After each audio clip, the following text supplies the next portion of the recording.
America, take a good look at your beloved candidates. They're nothing but hideous space reptiles.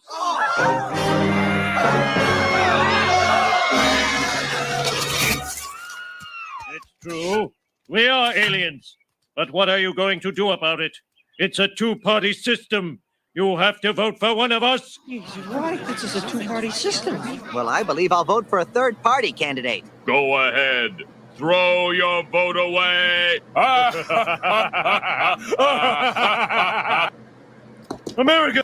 Welcome to another episode of You Left Shit Out. I'm your host, Compton J. Starting out with that beautiful clip from The Simpsons that I discovered while just watching content on just the system and different videos. I didn't really quite know until today how I was going to title this this stream, but I finally figured it out. When I was looking at all the content, I was like, just thinking to myself, as an American people, we're fucked. And that's how I came up with the stream. So it's just a bunch of different videos from different topics that all come together to paint the picture that we're fucked. And even if electoral politics worked marginally in passing any sort of legislation, that legislation is still would never go far enough to fix the issues and the problems and the ills that we are struggling with today. So that's how I look at it. Anyway, so let's play the clip one more time, then I'll get into some do a chat check, and then we'll get right into the presentation for today. And so let's play the clip again from The Simpsons. America, take a good look at your beloved candidates. They're nothing but hideous space reptiles.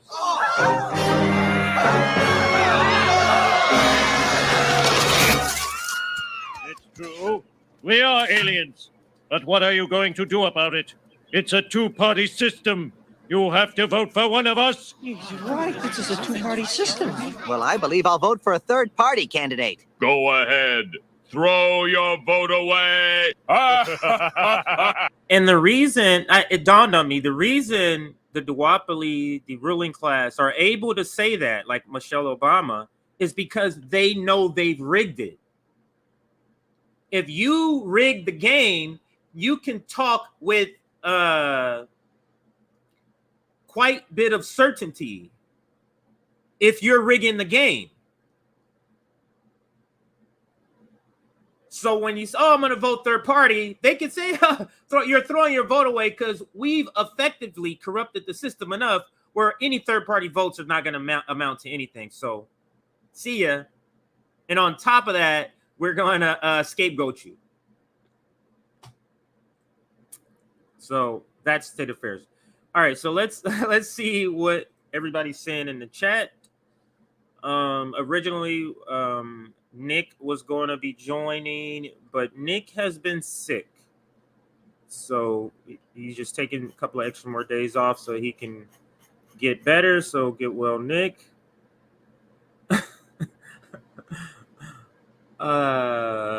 Yeah. You are so effed. We are so effed. You guys are always so honest to the core. It's really, you try to think of a title and it's like, what's the simplest way I could put this? And it's, we're fucked. Yeah, especially if we don't come together as a proletariat. So I'm excited for local chapters. That's exactly the type of structure the movement is lacking. So when I get to that news, surprising news, unify the resistance. I would just say, I would change that R word to revolution, unify the revolution. Because in my opinion, we have to do more than resist. Let's go. Press the thumbs up. Stop pretending you don't know the drill. Exactly. Jay's gonna tell you, or I'm gonna tell you. Some people don't like the referring in third person, so but I'm gonna tell you. Maybe some of our other hosts are a little nice, but I'll stop right in the middle of maybe 3 times an episode and say, hey, make sure you like him, because you get so engrossed in the conversation or the chat, you forget to do it, because I do it myself. I have to double back. I do it on Twitter too. I have to double back. I'll retweet something and I have to double back and like it. So I get it. What's good, everybody? And especially looking forward to hearing about the local chapters. That is some good news that's going to be coming. Interesting, surprising news, I would say. Multiple topics, likely a 2-hour stream. I'm looking at more than 2 hours. Yeah, it's probably 2 hours and 30 minutes. I want to dedicate 30 minutes to our disability rights advocate, Michelle, will be coming on. So we want to give her 30 minutes to talk about what's happening. I bring her on every now and then to give us the latest on what our brethren, what our sisters and brothers and fellow humans, for that matter, are discussing in our disabled rights community. Feel they don't get enough airtime anywhere, so I bring her on every now and then to update us. So today she has a story and some other issues she'll be covering today. So I'll be bringing her on later. So yes, this is a 2-hour stream. Watch as much as you can now. Yeah. Watch as you much now live, because it's always good to watch live. You can really talk with everybody. And then, I forgot. I was going to try to have this as a call-in. Not a call-in app. I have another service where it allows you, it's like a conference call, but I can use it as a call-in app. It's just a direct number you can call. So maybe we'll try that out. Yeah, it's a direct number you can call. So you can't call now, so I'm going to give out the number. So yeah, let's do that. Let's do that, because the lines aren't even open. So if you call, the lines are not open, and you don't have you won't have the code yet. So taking calls, and then I'll put the phone number here. Now, area code shouldn't matter in this day and age, right? Everybody has a cell phone where area codes don't matter. What is it? 971358. So let's see here. 971.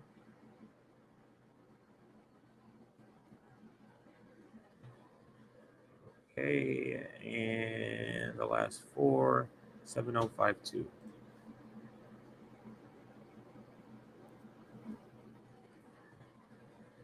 So, almost forgot that. So taking calls, that's the number you can call whenever we get to that segment. And I'll just say, let's stay on topic. And let's get to questions quickly so that we can get to as many people as we can. Yeah. All right. So let's actually let's do a couple of more chat checks here. Let me see if there's any. Oh, let's see. ZD Zayna. What's up? And where is?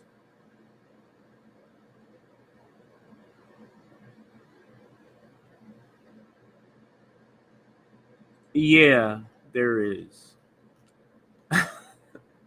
Just yeah. Watch that. Go back and watch these episodes. Very, very recommended. Go back and watch them, even if you can't watch them live. All right, so for those just joining, played the little Simpsons clip. It's about 30 seconds where it's talking about the duopoly. It's talking about the two-party system and how these are the two ghouls we have to choose from.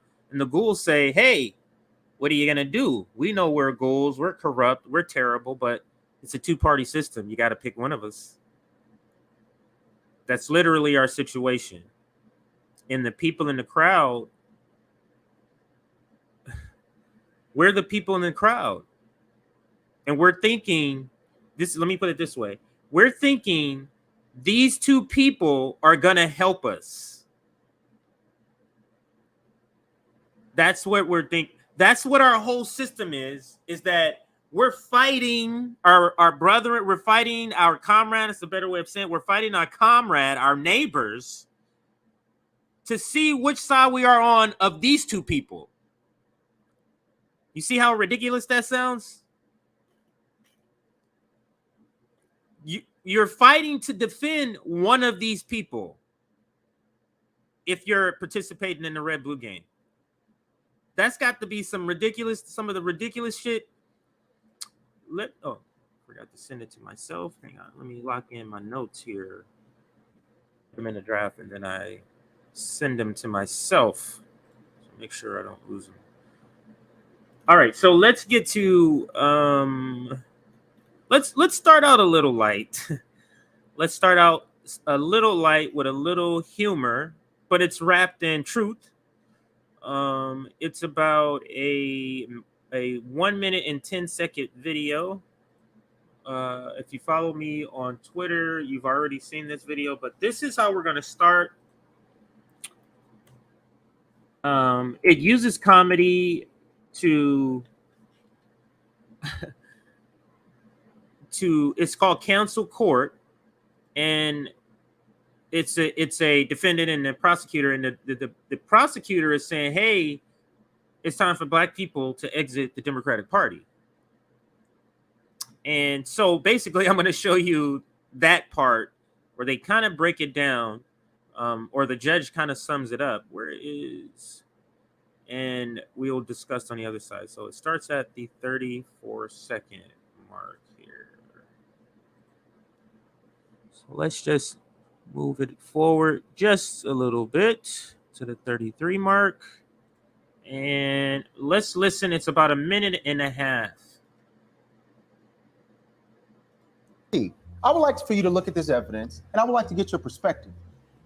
Here we have LA homelessness. Homelessness is at an all-time high. And guess who it's ran by? Which party it's ran by? What party would that be, Mr. CP? The Democrats. The Democrats. Could you go to the next presentation, Ms. Ariel, please? Thank you. Here we have something interesting. This is personal to a lot of people. This is the Flint water crisis, where kids were poisoned by city officials. They said, you know what, we're going to pass a bill and say, you know what, it's okay to drink this water. It's safe for the community. It's safe for kids. Kids are suffering from Lagarian's disease. Elderly people have died from this. Mr. CP, which party runs the city of Flint? That'll be the Democrats. The Democrats. The mayor of Flint was a Democratic mayor. Could you please go to the next presentation, please, Ms. Ariel? Here we have the city of Chicago, where violence is ran rapid, predominantly in black communities. Mr. CP, which party runs Chicago? That's my auntie, Lori Lightfoot. And she's a what? Democrat. She's a Democrat. She's also a real nigga, too. And she's, according to you, a real nigga. Could you go to the next slide, please? My final slide and final point. Here we have Philadelphia, which is predominantly black. And which party is the mayor overseeing the city of Philadelphia? Can you tell me, Mr. CP? This is a Democratic responsibility right here. So the Democrats. Dr. Umar Johnson, as many of you know, he's a controversial figure. He's appeared on so many different places. One of the places he appeared on is the Breakfast Club. And he stated something that tied into this that's ran by the Democrats in Philadelphia. He says, and I quote, Philadelphia leads the nation with the highest life without parole sentencing for black people. Philadelphia's life without parole sentencing for black people is #1 in the country. He also says that most of these young people that are incarcerated are at the age of 23. He says they are stealing life from our babies. With that being said, Mr. Ron T., what would you like to say to your party that you're defending, leading many of these black communities? Some say it's the Democrats that are bringing the black community down. What would you? And I'll stop it there. But they use humor, which is it's a good way for more ears to be open to your message by using humor. This is why Jimmy Dore, for example, can be effective, because he has jokes in and out. But it makes people it kind of just brings your guard down, that if you're having people laugh while you're talking about whatever the situation is. So but he's stating facts, undeniable facts. And then this is not just the Black community, but just more broadly thinking about how people have been reacting to the overturning of Roe v. Wade.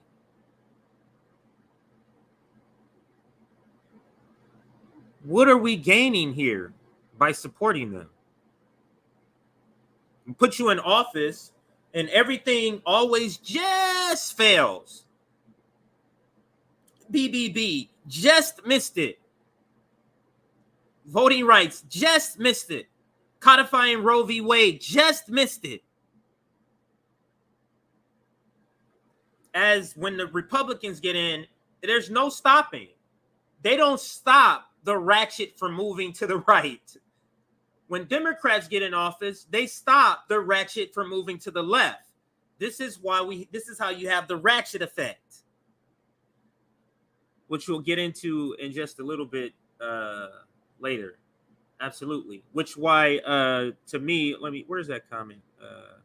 This is why people like Richard Pryor, more notably for as far as political humor, George Carlin, because people will listen and not think you're just some partisan hack. If you're critiquing both, but oh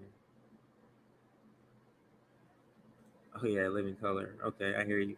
Defund the bail system. The Democratic Party got so many people fooled. It does.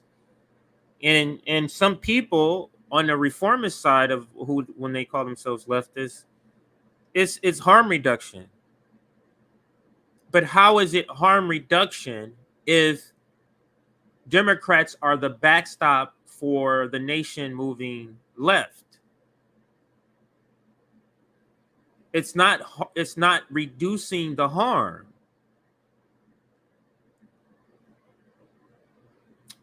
So yeah, funny clip there. Wanted to start with before we get into some of the more deep items here. But we're just explaining how right now we're in the duopoly is destroying all of our lives. And let me bring up the banner just so we can get clear what we're going to be talking about today. So this is the thumbnail graphic, the one to the far left, top left. The duopoly is ruining so many lives. Keeping this system in place is ruining so many people's lives. The inability for a system to deliver for the needs of a people is ruining so many lives. And then just as an example, I'll talk about how NATO, though, has no problem in keep increasing its budget. And it's across the board, like all nations. Got a video to show you there for that. And then just an overarching sort of topic, class warfare is being waged against the working class in every facet. Then there's an update on the just worthless police department in Texas. And how they're just a small example of the bigger clownish, clown-like behavior of the police state. Then we'll talk of, go into the local chapter information or update or news or announcement. And then we have our disability rights advocate who joins us to talk about some important issues going on in her community. So that is what we have as far as the slate.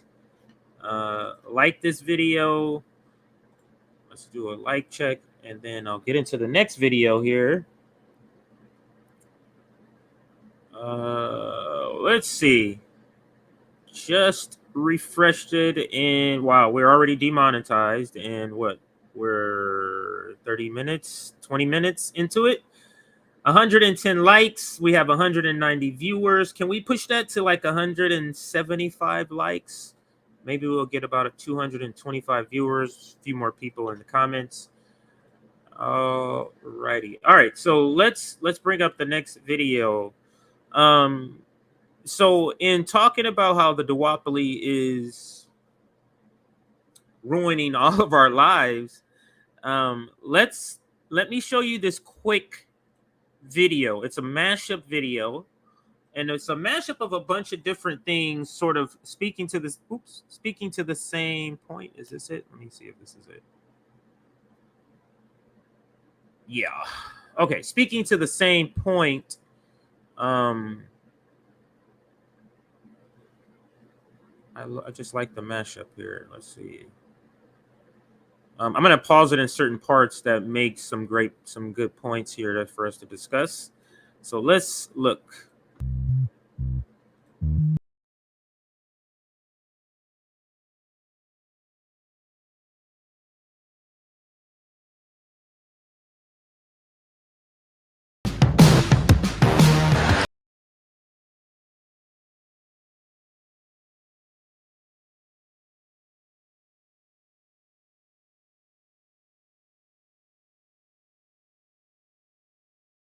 People are going to be furious, and I think if Biden wins, people are going to be furious. To change the perception of reality of every American to such an extent that despite of the abundance of information, no one is able to come to sensible conclusions. It's a great brainwashing process which goes very slow. Hillary Clinton is that part. So let's rewind what he says here, and I'll take it piece by piece. The sound quality is not the best on this video, so some of you may not be able to really hear it, and maybe I'll try to read some of it. To change the perception of reality. To change the perception of reality of every American. Of every American to such an extent that despite of the abundance. To change the perception of reality for every American to such an extent that despite the abundance of information, no one is able to come to sensible. No one is able to come to sensible conclusions. It's a great brainwashing process which goes very slow. It's a great brainwashing process that goes very slow. Just on point. Just on point. And this is what Nick and RBN and Sabby, we all talk about.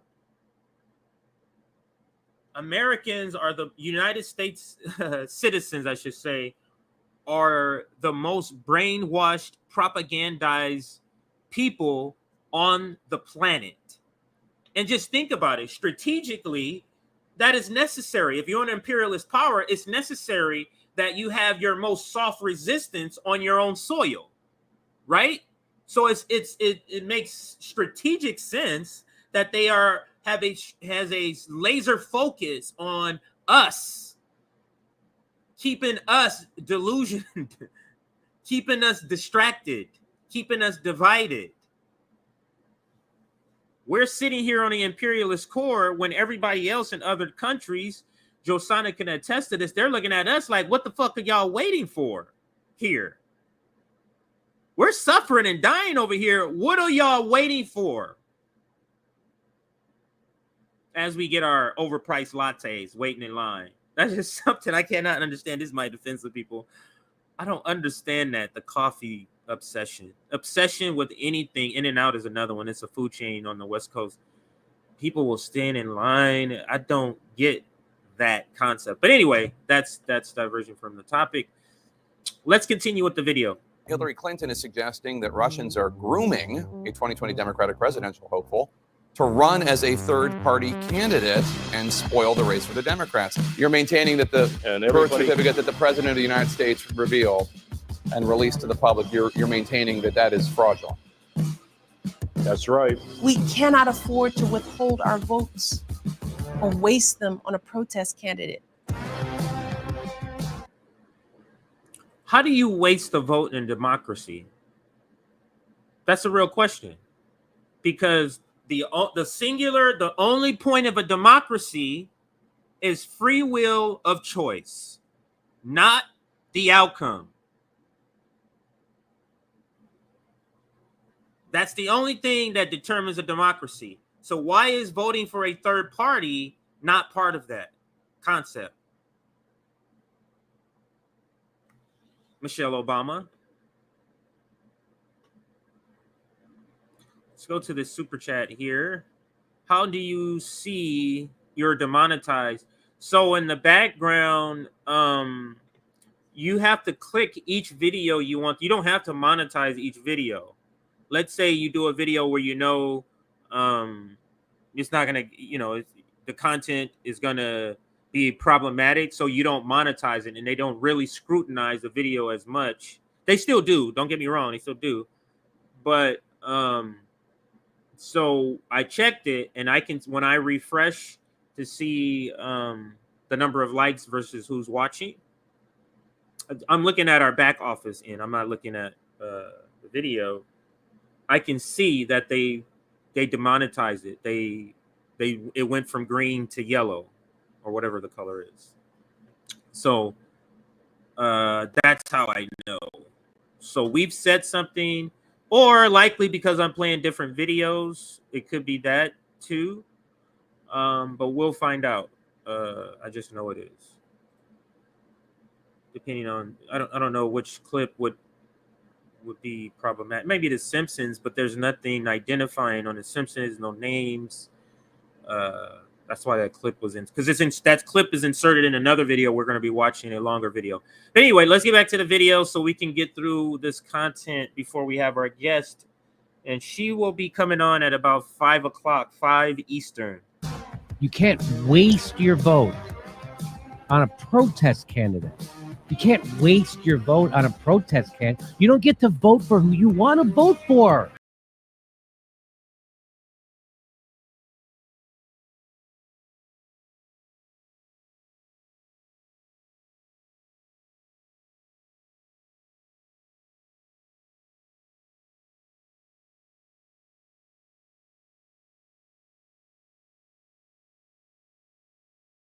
Most of the people who graduated in the 60s, dropouts or half-baked intellectuals, are now occupying the positions of power in the government, civil service, business, mass media, educational system. You are stuck with them. You cannot get rid of them. They are contaminated.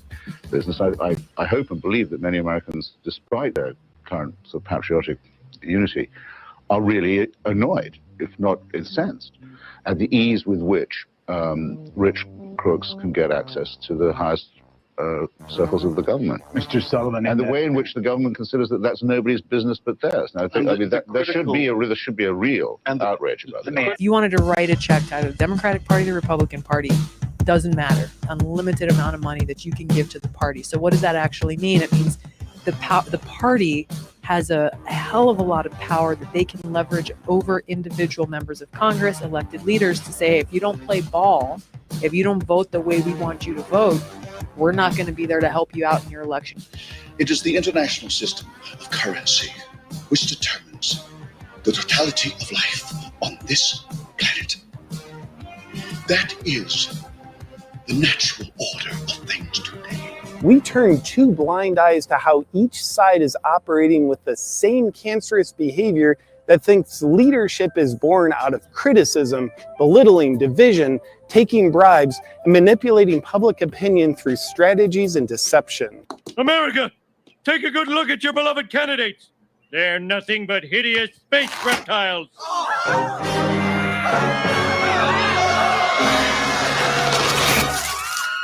It's true. We are aliens. But what are you going to do about it? It's a two-party system. You have to vote for one of us. He's right. I'm going to pause here again. This is where we got the clip. But think about it. Think about it. How are we going to get out of this? How, the way that reformists believe, how are we going to use electoral politics to fix electoral politics when the people who run the electoral politics are the people we're trying to replace. The strategy is just terrible. And we've all bought into it at some point. We are convinced that these two people who have set up this corrupt system have left some sort of loophole where we can slide through this great human that's going to fix this system. It's bizarre to think that that's so many people's reality of a strategy. Very bizarre. Let's continue with the video. What are you going to do about it? It's a two-party system. You have to vote for one of us. You're right. This is a two-party system. Well, I believe I'll vote for a third-party candidate. Go ahead. Throw your vote away. Instead of leaders voting based on what they believe is right for their constituents or right for the country or based on their conscience, instead they're being goaded into voting for the interests of the political party, putting party ahead of the interests of the country. In the councils of government, we must guard against the acquisition of unwarranted influence, whether sought or unsought, by the military-industrial complex. We must never let the weight of this combination endanger our liberties or democratic processes. Only an alert and knowledgeable citizenry can compel. Only an alert and knowledgeable citizenry. Do you think the American citizens are alert and knowledgeable? Who's attacking that? Who's making that fact possible, that we're not alert and knowledgeable? Who's constantly throwing out distractions and lies? They know. The way to not have you come after them is to have all of us scrambling over marbles. Compel the proper meshing of the huge industrial and military machinery of defense with our peaceful methods and goals. The next stage, of course, is crisis. It may take only up to 6 weeks to bring a country to the verge of crisis. You can see it in Central America now. This is what will happen in the United States if you allow all these schmucks to bring the country to crisis. What is it that this Congress produced for the American people? And mostly it produced entertainment. The big pieces of legislation that go through are kind of preordained. A few people at the top, they just... I don't know him that well. Amesh, I think this is the dude from Michigan or somewhere. I don't know if he's good on some things or not good, but tell me in the comments because I'm curious to know. Decide everything, and that is not good for anyone, no matter what part of the political spectrum you're on. A few people and a few organizations. And a few organizations. These speakers have totally closed down the process. We don't have any say. For people at home who think that we have a say, we do not have a say anymore. And when we don't have a say as your representatives, you don't have a say. Instead, they want the battle because it sells well. We're the resource that is being strip mined into our cognition. And that means that we're worth more if we're addicted, distracted, outraged, narcissistic, attention-seeking, polarized, and disinformed than if we're a thriving citizen. Now we're not leaving until we can agree on something, okay? Like What should we give the poor? Nothing. handouts. So you agree they should stay poor? I love that I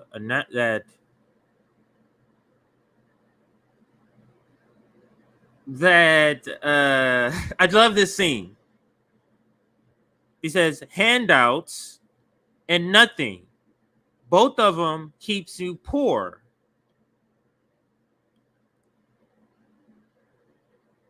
Charity keeps you poor.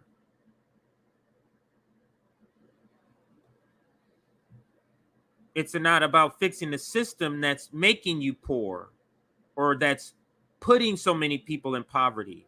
It's about here's a sucker, shut up for a while. So I think I'm going to pause it there on the video and now get into a little bit more a serious critique. This one from Chris Hedges. As always, spot on. This is about a 3-minute video here with his critique. And let me see here. Let me let it fully open. I want to make sure the sound is off here. Okay, sound's off. Democracy has been destroyed is the title of this video. And I think this, actually, let me go back to it. This is from Democracy Now! But let's look at his, his assessment here.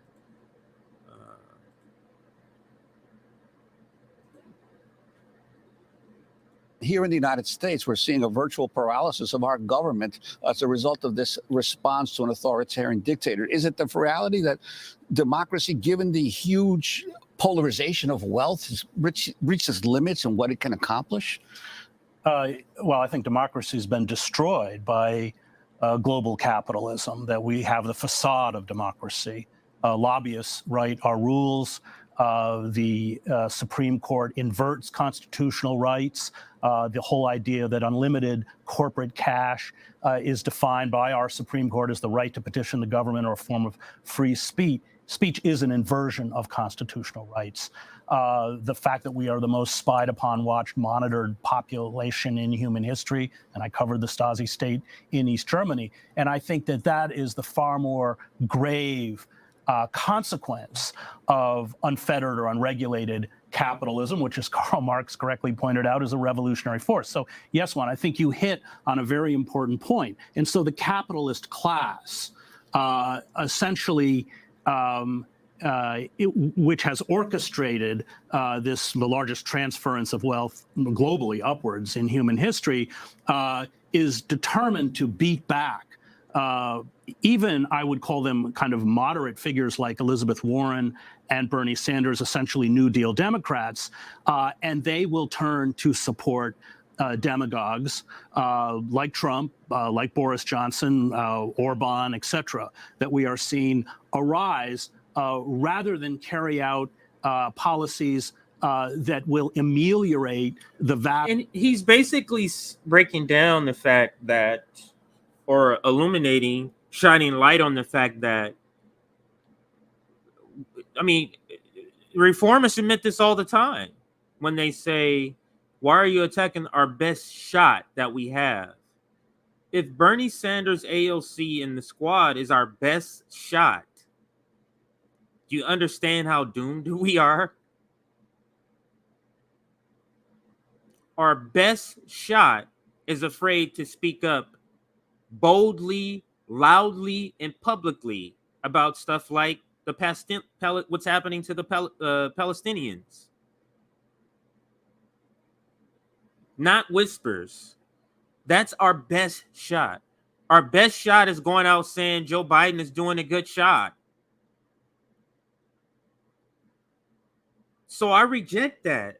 That's our best shot. Then we have no shot. Our best shot is us. And over the weekend, RBN had our long meeting, and we're going to be doing some things. Local chapters is one of them. We're going to be talking about that a little bit later, but local chapters is one of the things. We have to do something different. Electoral politics is just not the way to go. Let's listen to some more of Chris. It's about another minute and a half of this video here, or maybe a minute and 20 seconds. Vast disparity in power and wealth.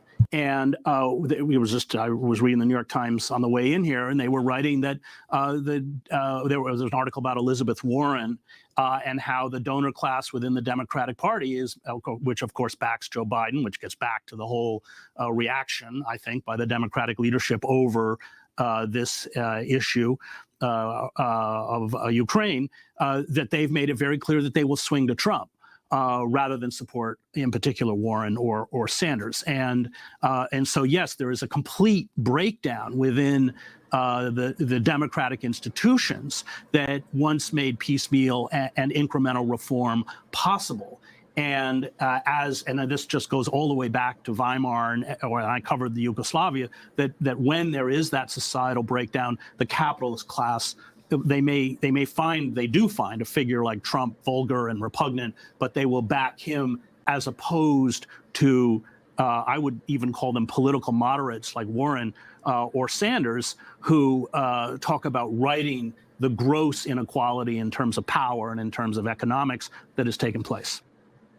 Yeah, they are. I would call them political moderates myself.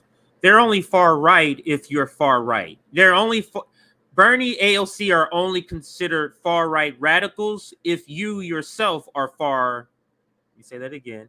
Bernie Sanders and AOC and the squad are considered far left radicals only from the perspective if you're a far right person or entity. So if the United States and our media considers them far right left, that's telling you they are far right. So let's listen, or let's play the next clip here. And now before I get into the second thought clip, I want to kind of just explain how terrible and how much we're up against. Not explain, but give a few examples. And let's start with NATO, which is probably is certainly the force that has killed, is responsible for the murder of millions of people. Let me say, yes, people.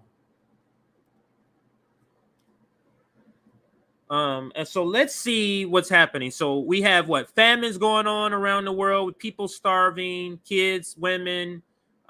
We have bombs being Introducing Welcome Unlimited. Unlimited. We have people being paid starvation wages, millions of people without health care, millions of people without clean water in this country. But the Russian invasion of Ukraine.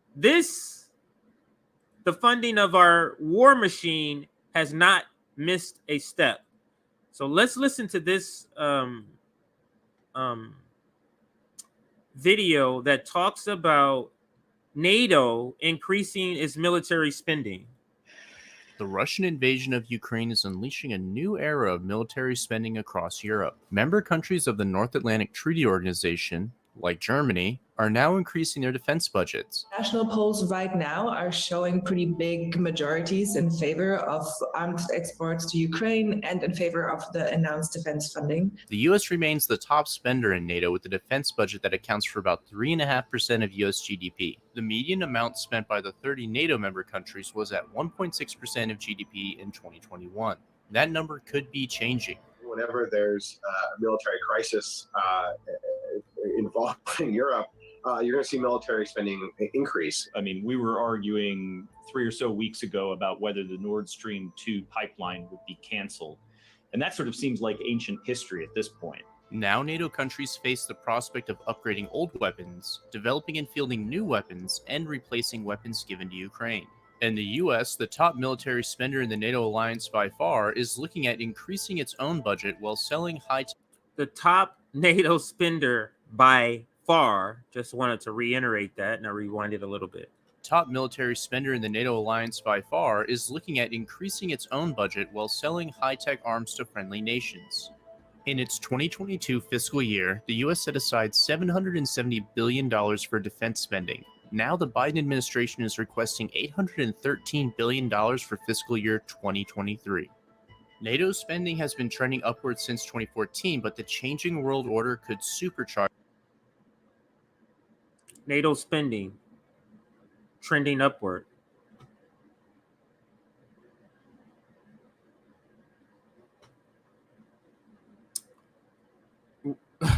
I wish they had the working class spending by the United States government trending downward. I bet that trend is completely a downward trend.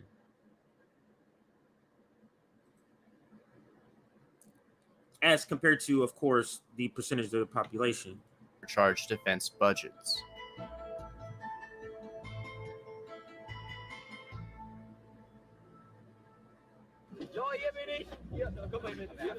Defense spending in Europe began to decline after the end of the Cold War in the early 90s. In 1991, NATO member states spent an average of $300 billion annually. By 1997, the average military spending across NATO fell to $250 billion. Think tanks began calling this the peace dividend. Countries had more room in their budget for non-defense items. NATO countries began to invest money in education, infrastructure, and healthcare instead of spending it on defense. The NATO alliance was created to counter the Soviet Union and Warsaw Pact, a collection of Soviet satellite states such as East Germany. Decades later, after the fall of the Soviet Union, the Russian Federation rose from the ashes, inheriting the USSR's nuclear weapons and large conventional military. Throughout the 1990s, Russia descended into economic distress, and the military was generally underfunded and neglected. After Vladimir Putin rose to power in 2000, Russia attempted to modernize its Cold War-era military. Without the former Soviet Union as a common rival, Western politicians began to question the effectiveness of NATO during the latter part of the 2000s. In the late 2000s, Russia began to involve itself militarily against neighboring countries, while also undertaking a modernization program for its armed forces. There's long been bipartisan frustration with. Now, this clip is trying to point out NATO spending, but notice the perspective that they go here. And I'm going to rewind it and see if you catch it. In countries, while also undertaking a modernization program for its armed forces. Oops, hold on. Back a little more. Underfunded and neglected. After Vladimir Putin rose to power in 2000, Russia attempted to modernize its Cold War-era military. Without the former Soviet Union as a common rival, Western politicians began to question the effectiveness of NATO during the latter part of the 2000s. In the late 2000s, Russia began to involve itself militarily against neighboring countries. Russia invades. What I'm pointing to here is the war propaganda in the choice of the words as an explanation on why NATO needs funding because of big bad Russia. That's the point that I'm trying to make, but I'm only showing you this video because they're admitting how they're spending money and it's going up in countries, while also undertaking a modernization program for its armed forces. There's long been bipartisan frustration with Europe on defense spending, and I think that's why in 2014 it was the Obama administration that pushed for the 2% pledge. This Obama administration pushed for the 2% pledge, and that 2% pledge is to pledge that 2% of your GDP will be to war.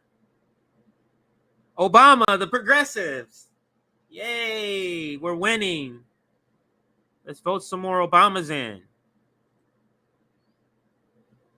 The so-called 2% pledge came during a NATO summit in 2014. NATO countries said they would commit to spending 2% or more of their GDP on their militaries. It became an easy way for the Obama administration to rally for more military spending across Europe as it shifted focus to Asia. President Trump took his own stance on NATO and railed against the alliance during his administration for not meeting defense spending goals. NATO aims for a 20% share of defense expenditure to be on equipment. So remember that all that yelling that Donald Trump did about we're spending too much? It was because they're not meeting their 2% goal of spending on war.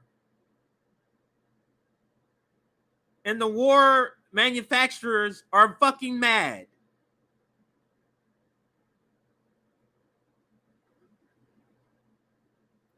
Why aren't you buying enough weapons to kill people? Who do you think we can vote in to fix that? Who can be voted in to fix that issue or this issue? It's absurd. It's an absurd idea that we can vote somebody in to fix this. And there's so many other things. But let me do a quick chat check just to make sure I'm getting some comments in here.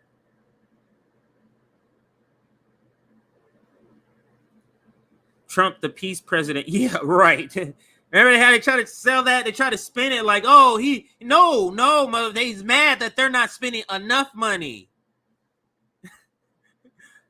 Yeah, he ain't no peace president. He's mad that they're not spending enough money. So it's like, why are we spending this? Yeah, as a way of trying to motivate them.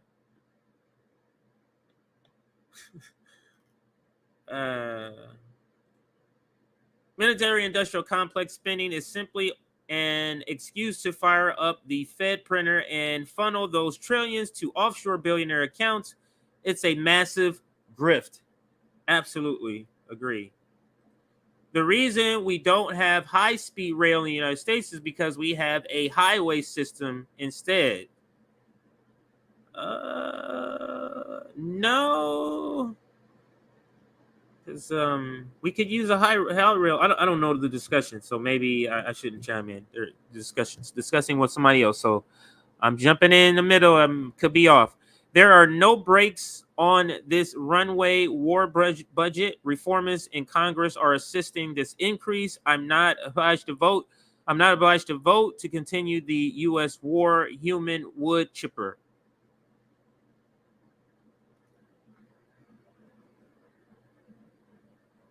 Yes, we can give money to Lockheed Martin. The NATO First World War to preserve whiteness and capitalism has the potential to be exponentially worse than Nazi Germany.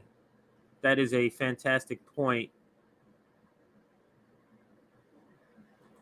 I'll take $25K if that's the cost of every rocket launcher Biden sends to these salves. Even if the propaganda were true, it's basically admitting NATO is a failure.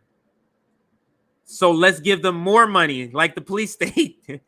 The police state is a failure, but let's give them more money so they can fail at a more expensive rate.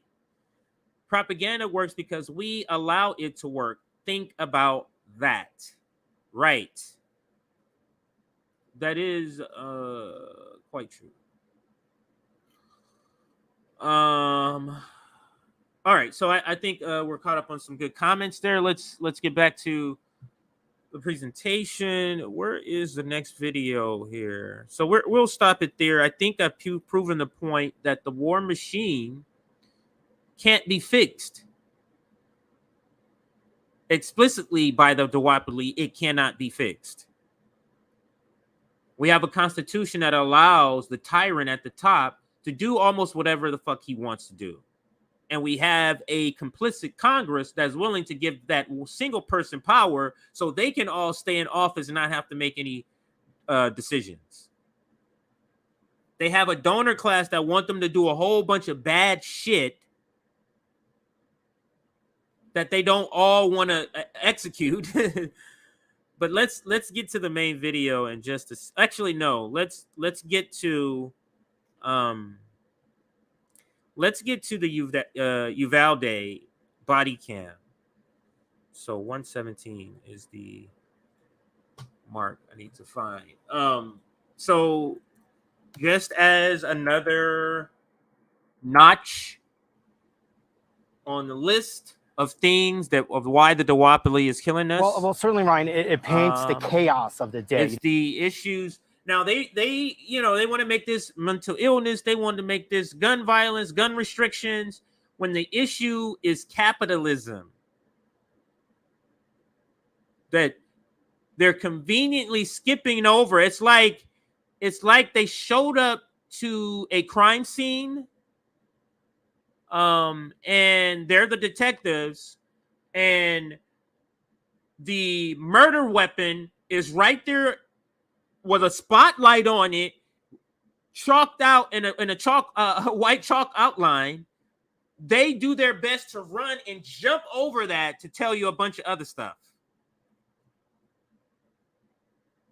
Other stuff that is a result of the capitalism problem that they jumped over. You don't think mental health issues are not tied to the results and the conditions of capitalism? So let's listen to this video. Where is the marker? 117.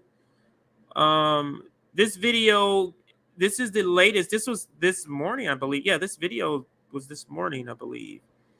It's another video, a body cam from the ambulance. I believe this one is. It's from the. Let me read the caption actually and see if it tells us here. It does not. CNN, I don't know how to pronounce his name, but you see it there, reports on the release of body cam footage from law enforcement officers who were on the scene. Okay, it says body cam footage from law enforcement officers, so maybe this is another one. So let's watch. Shots fired! Get inside! Go, go, go!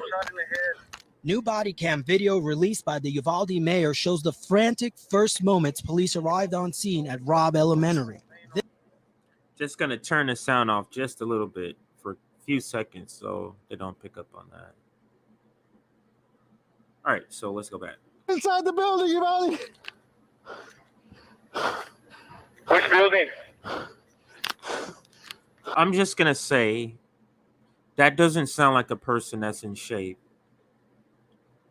for a job where you probably should have some sort of physical abilities.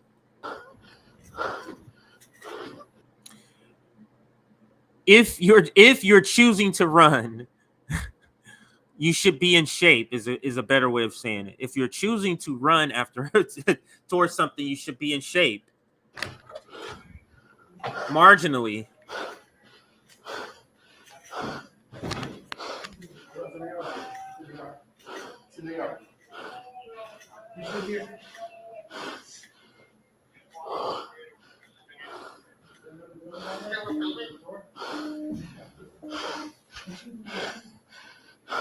I can't break. Somebody can break. Careful, guys. Shot fired.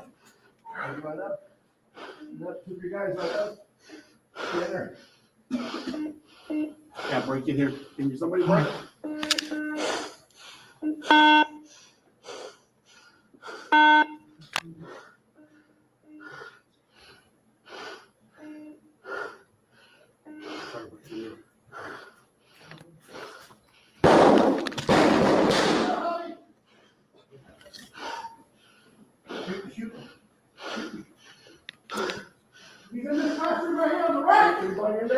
Take cover, guys. After taking, I don't understand cops who hear shots and don't go to where the shots. Nobody went towards where they heard the sound. taking cover outside, Sergeant Coronado gives his first update on the situation to responding officers. Okay, guys, he's on inside this building. We have him contained. He's going to be on the building on the west side of the property. Careful with the windows facing east, right there. Minutes later, Coronado tells dispatch what he believes is happening, that the gunman is in one of the school's offices, not a classroom. Male subject's in the school on the west side of the building. He's contained. We got multiple officers inside the building at this time. We believe he's barricaded in one of the offices. Male subject is still shooting. But as the minutes continue to tick by, the urgency first seen by the initial response fades away.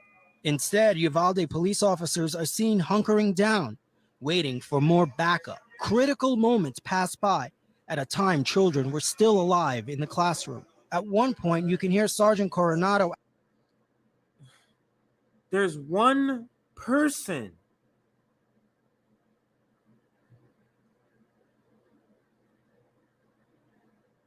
Asking for permission to open a door into the hallway where armed officers are already inside. Officers inside the building. Am I clear to open the door here on the south side of the building? It's after this moment that we learn that Uvalde Consolidated Independent School District Police Chief Pete Arredondo is inside the building as other officers crowd around looking for guidance. Arredondo has been a central figure in the state's investigation of the shooting. DPS Director Steve McCraw calling his actions on the day of the massacre a, quote, abject failure. As more officers arrive and more in action, you can hear police begin to seek direction. What are we doing here? We also have... What? How do these... What are they learning at these training sites? How do you not know what to do when a person with a gun goes to a school in a room full of kids? What training do you need to know what to do in that situation?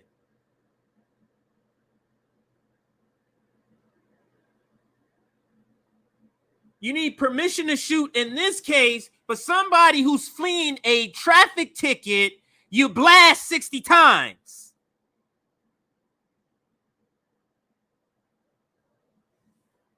But we're going to fix that by voting for more progressive Democrats. The absurdity.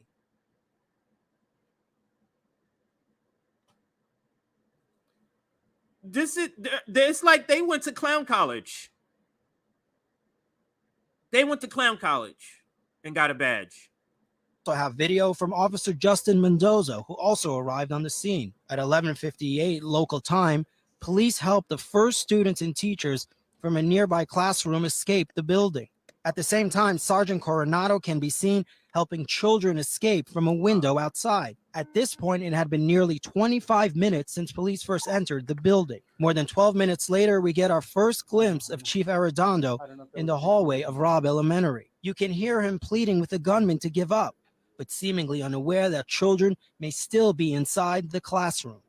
Let me know if there's any children. Did he even ask? Is he asking about the kids?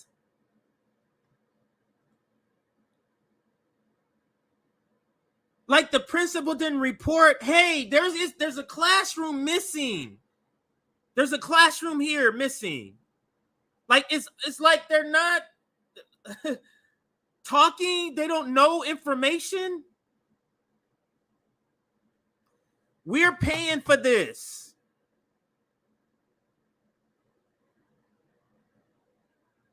But we can't give $15 minimum wage. Why isn't the Senate parliamentarian stopping the money going to Ukraine?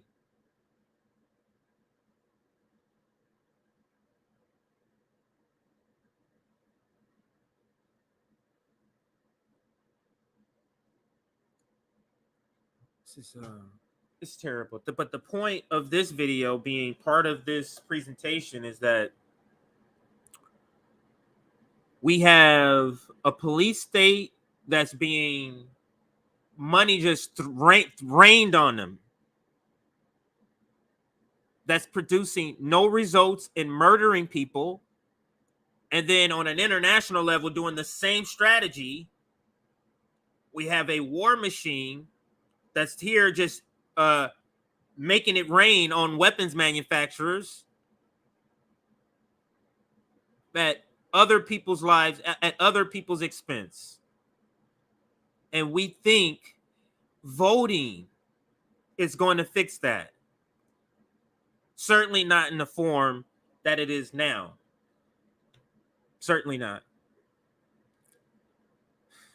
Just terrible. Let's look and see if there's any other breaking information here that that this video shows. Let's just see. Kids in there, anything? This could be peaceful. Could you tell me your name? Anything I can know, please? Moments later, a critical piece of the puzzle from the camera of Officer Mendoza. 911 dispatch gives a chilling account from a student still in the classroom. You have a child on the line. Hey, what was that? Could be room 12. I think he is in the room full of victims at this moment. And yet, even with that information, 6 minutes go by without any sort of response. Then we see Arredondo with a set of keys, trying and failing to make entry. Look at all our money paid for. They all strapped to the T, doing nothing. This is such a great snapshot here. Look at this shit. All cowards and afraid, fumbling with keys. Haven't done shit but strapped to the T.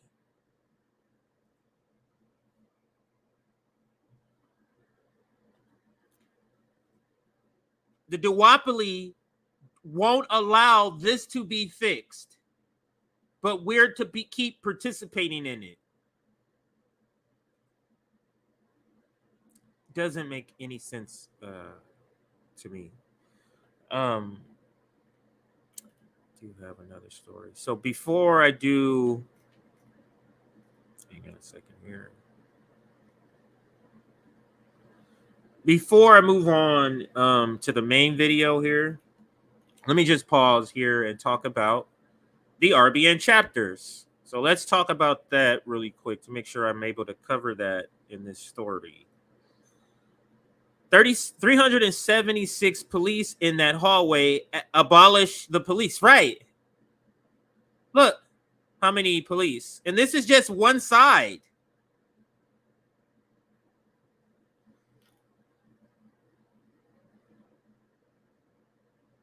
They were clearly afraid for they were, but this is the job they picked.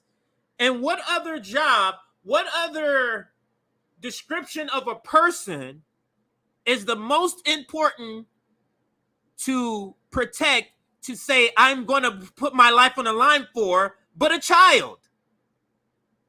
Now you have a room full of them. But nobody's willing to say, I'm going to bust down this fucking door and do something. I'm going to stop him before he gets in there. Nothing like that. This is a clown car. They're strategizing. CJ strategizing. Very, very funny. I just don't understand. CJ, you were on point about the money for Ukraine when we need reparations. That was my earlier point. So let's get to local chapters. So let me give it the right backdrop here. So it's all kind of related because I keep talking about the duopoly and how terrible it is, and nothing we're going to gain out of the two-party system. So what's the strategy? And that's what RBN met on over the weekend. One of the things we're going to be doing is maybe I should retweet this. One of the things we're going to be, or one of the many things we're going to be doing. Well, actually, let me come up how we, we're thinking like, how can we be effective? How can we do this ground game? Also talking about Tour for the Poor. So another update is RBN is actually going to be taking over Tour for the Poor. So RBN is going to go from being a Rome thing to being an RBN thing, and we're going to be officially taking over Tour for the Poor. So have that as the backdrop with this news. And I'm still looking for the item, so I'm just kind of talking to you as I'm looking for the item. So let's click this one here. So that's one news. We're taking over Tour for the Poor. The other thing is, let's put this tweet up in place of this video. The other thing is, how can we, what the idea of, because what Zoya says all the time, or it's time revolution, and she's always the one who comes in and says, organize locally, which is a key component. There is no revolution without that.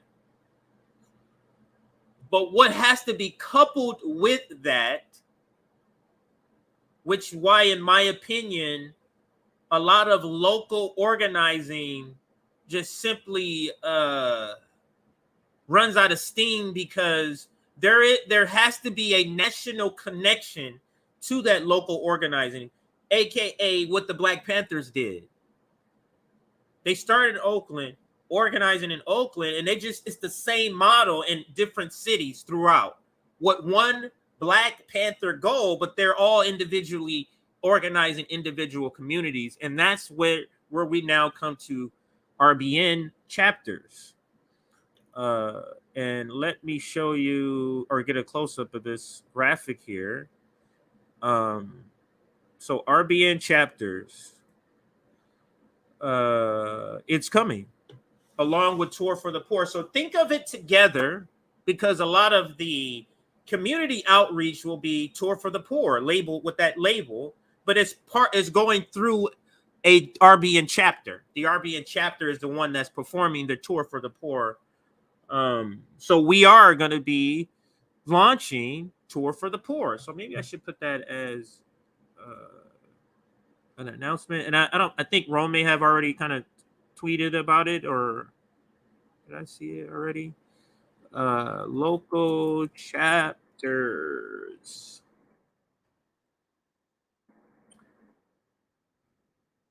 Now, local chapters. So we were thinking, how can we be best effective with local chapters, being that we are only 6 members? So we will launch the local chapters in member cities. So local chapters will be launched in member cities. So that's effectively 6 cities we will be launching. Now, I could be moving states in the near future, like in the next 2 months, and I'll let everybody know where. But so my chapter right now is LA, or will be LA, because it hasn't launched yet. But it could be somewhere else, because I may have to move in a little bit. So local chapters for RBN doing Tour for the Poor work, community outreach, political education. Let me go to some of the notes here, so I can tell you. Did I haven't sent it. Anyway, I got to go to my phone and look at the notes. I'm logged into another email, and I don't want to have to log out in order to. You hear me? I'm logged into another email on the computer. I want to have to log out to get to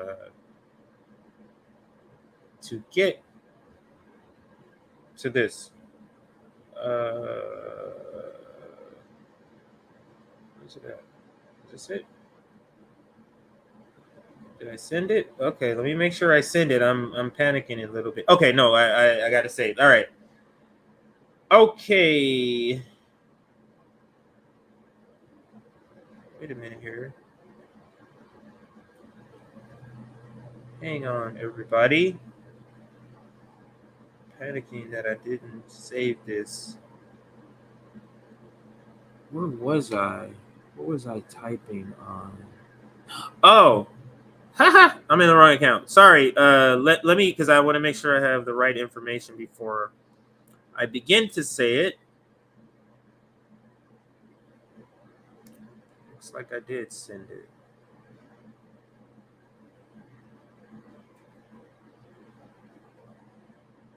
Okay, here it goes. All right, so we're developing an RBN. It's not. So think of Black Panther's 10-point plan. We have a 10-point plan, but we're likely to add a couple of more points. So ours is going to be more than 10 points. So look for that. But now let's get to chapters.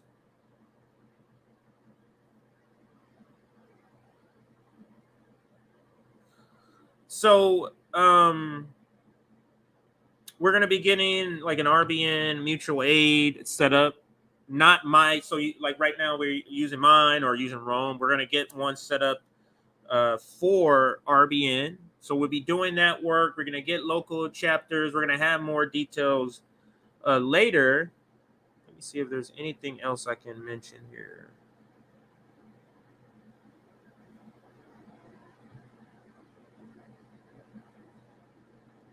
Yeah. So anyway, So the local chapters will be doing work like feeding the community. A lot of this tour for the poor work. We'll also be doing educating. That's what I was looking for in this thing. So what are some of the other things we're going to be doing there? We're going to be mutual aid, maybe having some sort of self-defense, not a training or teachings, community outreach, of course, activism, other direct action with these local chapters, but having that national connection with these 6 chapters, these 6 founding chapters we're going to have, it's what's going to propel the local, give the local effort energy. And that's key. So this is how RBN is going to be moving forward with activism. Just hopefully we can get locations. I mean, there's a lot involved. There's a lot involved here. And maybe let me see if I can now do the call-in part here. Let me see if I can start this. Hang on a second, everybody. If I am able to do it, I will share the screen. So let's turn that off. Let's mute it for a second. All right, start meeting. So I use dial pad.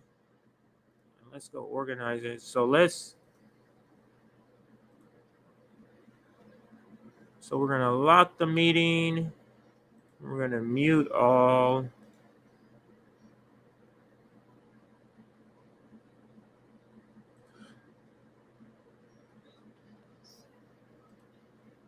All right, so I think I may have it set up. Let me share the screen. I think I have it set up, right? But we're gonna test this out. I'll put the number back on. But I want to ask about, what do you think about the chapters? Where is it at? Oh, dial pad. Here it goes. Now I've never done this. So let me put the number back up and let's test this out here. So I think you call in and then I'll be notified that you're here. Maybe I'll call myself to test it out here, because I don't hear anybody until somebody else calls. Anyway, let me call the number. Let's see how this works here. Oh, you know what? I have to give out the PIN. My bad, everybody. So let me see what the PIN information is. So this is my fault. You have to have the PIN in order to get in. So let me add the PIN now. And now you'll be able to call in. So here is the PIN. So you'll dial the number and then it'll ask you for the PIN, and we'll try this out. And let's see how this works here. But asking you to call in about, we're talking about local chapters and your ideas on some of the things we can do with the local chapters. Hang on a second here.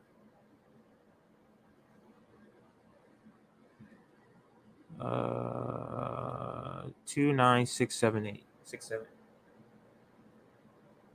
29674.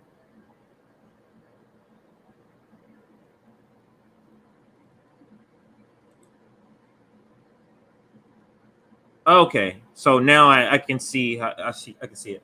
All right, so I'll leave that up. So whenever you want to call in, you just call that line directly. I can patch you in and we can talk. So that's how we can do it here. So where's the dial pad? Let's close this one. All right, so I'll have that playing in the background. When somebody comes up, I get a little beep in my ear, and then we'll bring them in for a discussion here. No, it's the first time. Some people might be a little nervous to call in instead of using the call-in app, but let's see how it goes here. There's another one that calls in here. All right, so let's go back to Sorry, I'm hearing a beep in my ear, just making sure there's no one calling in. So let's go back to the video presentation in just a second. I'm going to leave the local chapter conversation open. Somebody calls in, then we'll go to the call for the local chapter conversation. Right now, there's no calls. I think I tested it, so it should be working. But if there's an issue, put it in the chat, and I'll see what the issue is. So I'll come back to the local chapter. But just to reiterate, local chapters, they're not going to have the name RBN. We wanted to have some other name other than Revolutionary Blackout. So that part we don't know. We'll talk about the name a little bit later. Similar to I'm not even going to make a comparison, but we're going to come up with the names for our local chapters. We're going to start in our member cities. So you're talking about KC, where Nick is. You're talking about LA, where I am. You're talking about Boston, where Sabby is. You're talking about, is it Detroit? Yeah, Detroit, where Rome is, and Orlando, where JB is. And I don't know if she's going to use New York. We'll just say New York for Josana. So those are the areas we will be having.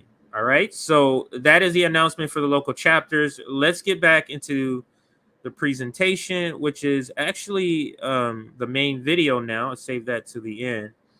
This is a second thought video that talks about this issue with the two-party system, but it talks about how if we continue with this two-party system, we can only continue to go right, meaning right of center. So that's the only way this could continue this way, is that if we continue to go right. Okay, so let's stop sharing. Let's stop sharing here. What's that? And now share the other screen. This one here. All right, so second thought video. Always love these guys, or this guy. I think it's just one person. But let's listen. The title is "How the United States Ended Up with Two Right-Wing Parties." So let me see. Let's start here. /second thought. Believe it or not, the Republicans are not the only major right-wing political party in America. Of course, there are smaller conservative groups like the Libertarian Party and the Constitution Party, but for all intents and purposes, and contrary to what you've probably heard your whole life, the Democratic Party might as well join them on that list. How else could we categorize a party that blocks movement to the left, passively accepts movement to the right, and sometimes even embraces conservatism outright? In this episode, we're looking at how the Democratic Party takes advantage of the current electoral system to stop, to the best of its ability, the progress of left-wing politics and how it even actively promotes a right-wing agenda. We're talking about something called the ratchet effect. If you've been following this channel for a while, you've probably already heard me talk about the absurdly stunted American political landscape. If you're new here, the basic idea is this. American politics lean heavily to the right. On one side of the aisle, the Republican Party espouses alarmingly far-right politics, more extreme in their nature than even some notable far-right parties in European politics, like the National Rally in France and UKIP in the UK. Often left out of the story, though, is that the Democratic Party is also on the right. Perhaps not by US standards, but in the range of political ideologies, both parties are devoted to neoliberalism and the ideology's strict adherence to free international trade, austerity, and highly privatized economies. This means that at the end of the day, Democrats and Republicans disagree on relatively few things, and most of those things are minor aesthetic differences or the usual hot-button culture war topics. But stopping our analysis there ignores the special role Democrats play in the American political system. Democrats actively enable the Republican agenda. Democrats actively enable the Republican agenda. So I so hope that there's some liberals here, some Democratic supporters, because this is the part that you need to hear. Dems enable the GOP. So when you're talking about things like Roe v. Wade, when you're talking about things like tax breaks for the rich, when you're talking about all this legislation to means test all these sort of governmental agencies where you're just sort of just moving the whole nation to the right. Democrats enable this. So let's listen to the explanation by Second Thought. In politics, this is called the ratchet effect. The idea goes something like this. When Republicans hold power, the gears of the ratchet engage and the machine begins to move to the right, happily clicking along as policies pass, judges are replaced, and budgets are approved. Come the time when Democrats return to power, the ratchet is meant to move left, but the party acts as the pawl, immobilizing the gears, meaning the ratchet remains completely stuck until Republicans return to power and things go back to moving right again. In the real world, this... So let's pause it here. Let's pause it here and discuss this a little more. Because when we say this, I don't know if people, and we have the one-dimensional picture, digital picture online, but I don't know if people understand this. So I like how it's a visual display of how this works. The Republican Party does not try to prevent the things to the right. Like, think about it.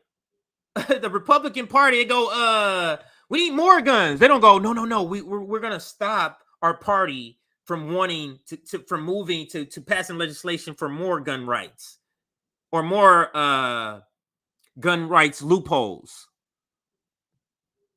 They don't stop that. But the Democrats, when $15 minimum wage, Senate parliamentarian, and all the other, child tax credit, student loan debt, all of that stops. All of that doesn't happen. So it's stopping going this way. But when we go here, Republicans they don't stop whatever their constituents want, they try to attain. They don't stop. Hold power, the gears of the ratchet engage, and the machine begins to move to the right, happily clicking along as policies pass, judges are replaced, and budgets are approved. Come the time when Democrats return to power, the ratchet is meant to move left, but the party acts as the pawl, immobilizing the gears, meaning the ratchet remains completely stuck until Republicans return to power and things go back to moving right again. In the real world, this ratchet effect can be seen when Democrats do any, or frequently all, of three things: passively accept movement towards the right, move to the right themselves, and block movement to the left. Let's start with that last one. It's becoming obvious that properly leftist ideas are gaining traction in the US. As I've mentioned in previous videos, more and more people are losing faith in capitalism and are looking elsewhere for options. Popularity in socialism is on the rise, and several policies Americans have typically considered left-wing, like universal health care, increased minimum wages, tuition-free college, and the federal legalization of marijuana are more popular than ever, with around 2/3 of Americans and the overwhelming majority of Democratic voters supporting them. But these policies, and many, many others, never become law. Why? Because Democrats aren't responding to the growth in popularity of leftism. In fact, so that I was waiting for that part to come in. Oh, did I lose that comment? Here, let's read this comment. The ratchet effect model is wrong, though. The Dems don't even try to shift anything back to the left in practice. When in power, they only shift left rhetoric. Well, I think that's what the ratchet effect is saying, is that it's saying in theory, when the supposed left party, which is the Democrats, are in power, it's supposed to move left. But it never does. And the point of us saying the ratchet effect is that they are right-wing too. They're not a left party. We have two right parties. So the right party, that is what you're saying, left rhetoric, they're speaking with rhetoric about being left. They're not actually left. So they get in there and they go, oh, we're stopping. Oh, this can't happen. Oh, that can't happen. And that's the point of the ratchet, or the explanation of the ratchet effect. Let's continue. In fact, they're actively resisting it. That was a point.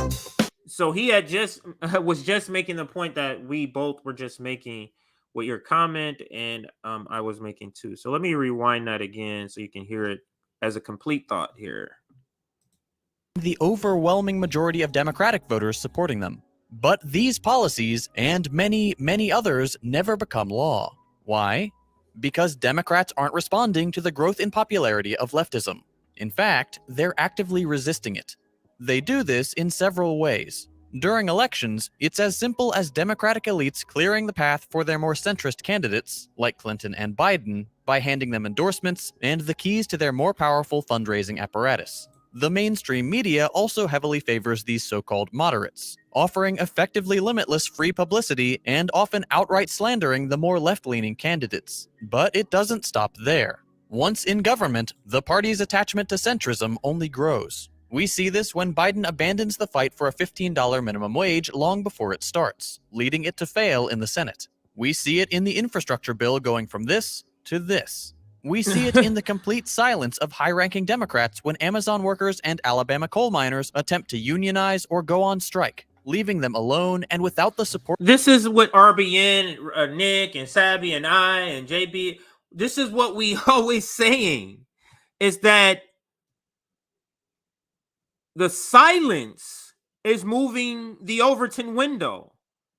You not saying nothing as a progressive, Bernie, AOC, the squad, Rashida Tlaib, Corey Bush. You not saying nothing. You have to say something to sort of set a stake in the Overton window shifting. No, stop here. But you're not saying nothing. So let me rewind that point again so we can hear. Leaning candidates. But it doesn't stop there. Once in government, the party's attachment to centrism only grows. We see this when Biden abandons the fight for a $15 minimum wage long before it starts, leading it to fail in the Senate. We see it in the infrastructure bill going from this to this. Can you imagine it going from what it was to this, and then you're still labeling this as a great accomplishment? Like look at these things that were the two biggest chunks gone to zero.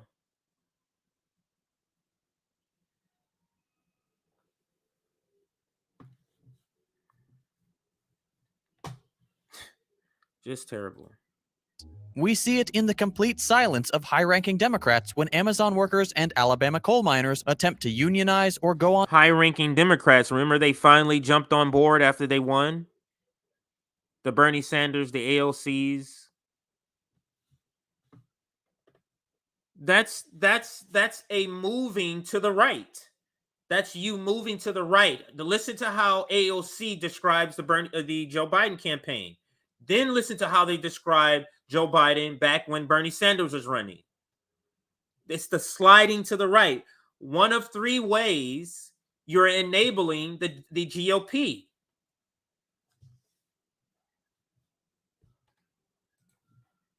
Go on strike, leaving them alone and without the support they were promised by America's so-called most pro-union president you've ever seen. Everywhere you look, the ratchet is frozen in place. They aren't fighting like hell for the little guy, they're getting in his way. Now, of course, when Republicans take control of government, the ratchet begins to move freely again. Policies get passed with purely performative resistance. Judges get appointed who uphold right-wing policies for decades. And the country continues trending towards the right. When Democrats return to office, concentration can... What would you call Joe Biden appointing a anti-choice judge to a lifetime seat? You see how it's a move to the right, even though Democrats are in power. Not only do they stop the movement to the left, they start taking on some positions that used to be Republican positions. This is the reason why. Let me bring up this other clip here. Let me bring up another clip. So I'm going to bring up a clip of your guy. Oops, my cat is meowing for some reason. Everybody's favorite person here. I won't spoil it. Keep hearing my cat or my daughter's cat, but my daughter's out there. But anyway, let's it's a very short video, but let's go to it. And it speaks to this point that I'm making here, is that they take on Republican talking points, positions. And here is an example, or here is one of them admitting that. The truth of the matter is that my policies are so mainstream that, you know, if I had said the same policies that I have back in the 1980s, I'd be considered a moderate Republican. The truth of the matter is that I'm gonna let him say it again. Let me see if I can turn it up a little louder. Is it all the way up? It might be all the way up, so the sound isn't great. But let's let him listen to him say it again. The truth of the matter is that my policies are so mainstream that, you know, if I had said the same policies that I have back in the 1980s, I'd be considered a moderate Republican. The truth of the matter is that my All right. policies are so mainstream. I won't torture you anymore, but you get the point. Oops, you get the point. The point that the video is making. So let's stop sharing this one and let's go back to the video. But you get the point that the video is making. This is one of the ways that they shift and enable the GOP, the Republican Party, and their agenda. So let's rewind it and make sure we get the complete thought. Oops. I go back too far. Maybe I did. Let's go right here. Distance. Judges get appointed who uphold right-wing policies for decades, and the country continues trending towards the right. When Democrats return to office, concentration camps along the southern border become immigration overflow facilities. Yep. And remain open. Immigrants are told, do not come. The U.S. Embassy remains in Jerusalem despite an ongoing genocide, and military budgets continue to rise. Nothing quite illustrates the ratchet effect better than the U.S. corporate tax rate over time. These are the taxes that corporations have to pay, the same way you and I do when we earn our income. Back in 2017, Trump cut taxes for both the richest Americans and corporations, while giving effectively nothing to the rest of us but the promise of an eventual, fictional trickle-down. With this cut, Trump brought the corporate tax rate from an already low 35% down to a We are literally being ran by a bunch of crooks. I'm looking at this guy on the screen. We are being ran by a bunch of crooks, and we think these crooks are going to allow us to vote somebody in to kick all the crooks out. It's depressing that people think that can happen.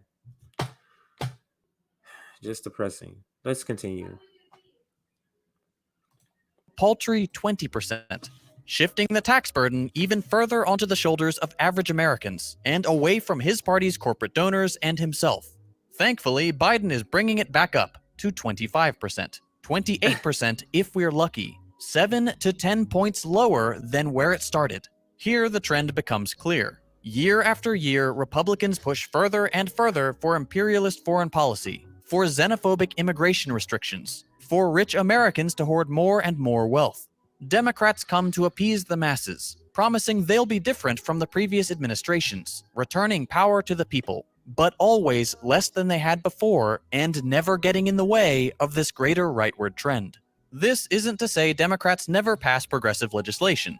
They sometimes do, but it remains an exceptionally rare event, especially in comparison to the number of conservative policies that pass. And it's always less than what they promised, less than what they could theoretically achieve, and nowhere close to what would be considered progressive in other developed countries. Now, these are all situations— And that's what the left has settled for. This is what reformists argue for. The ability to stay in a place where the left is weak because we're trying to cozy up to terrible people that's getting paid by the same people the Republicans are. The proletariat has to stop doing this. The working class has to stop doing this. And I'm going to stop saying they're voting against their own interest because they believe they're voting their interest. Remember, we're the most propagandized nation. So the person is not going in there going, I know voting for Democrats is bad and I'm voting for Democrats. Oh, I'm not going to say that. There's some people that's doing that. But there are some people who believe what they're doing are good things by voting for the Democratic Party. And I hope that RBN is helpful in sort of dispelling that belief.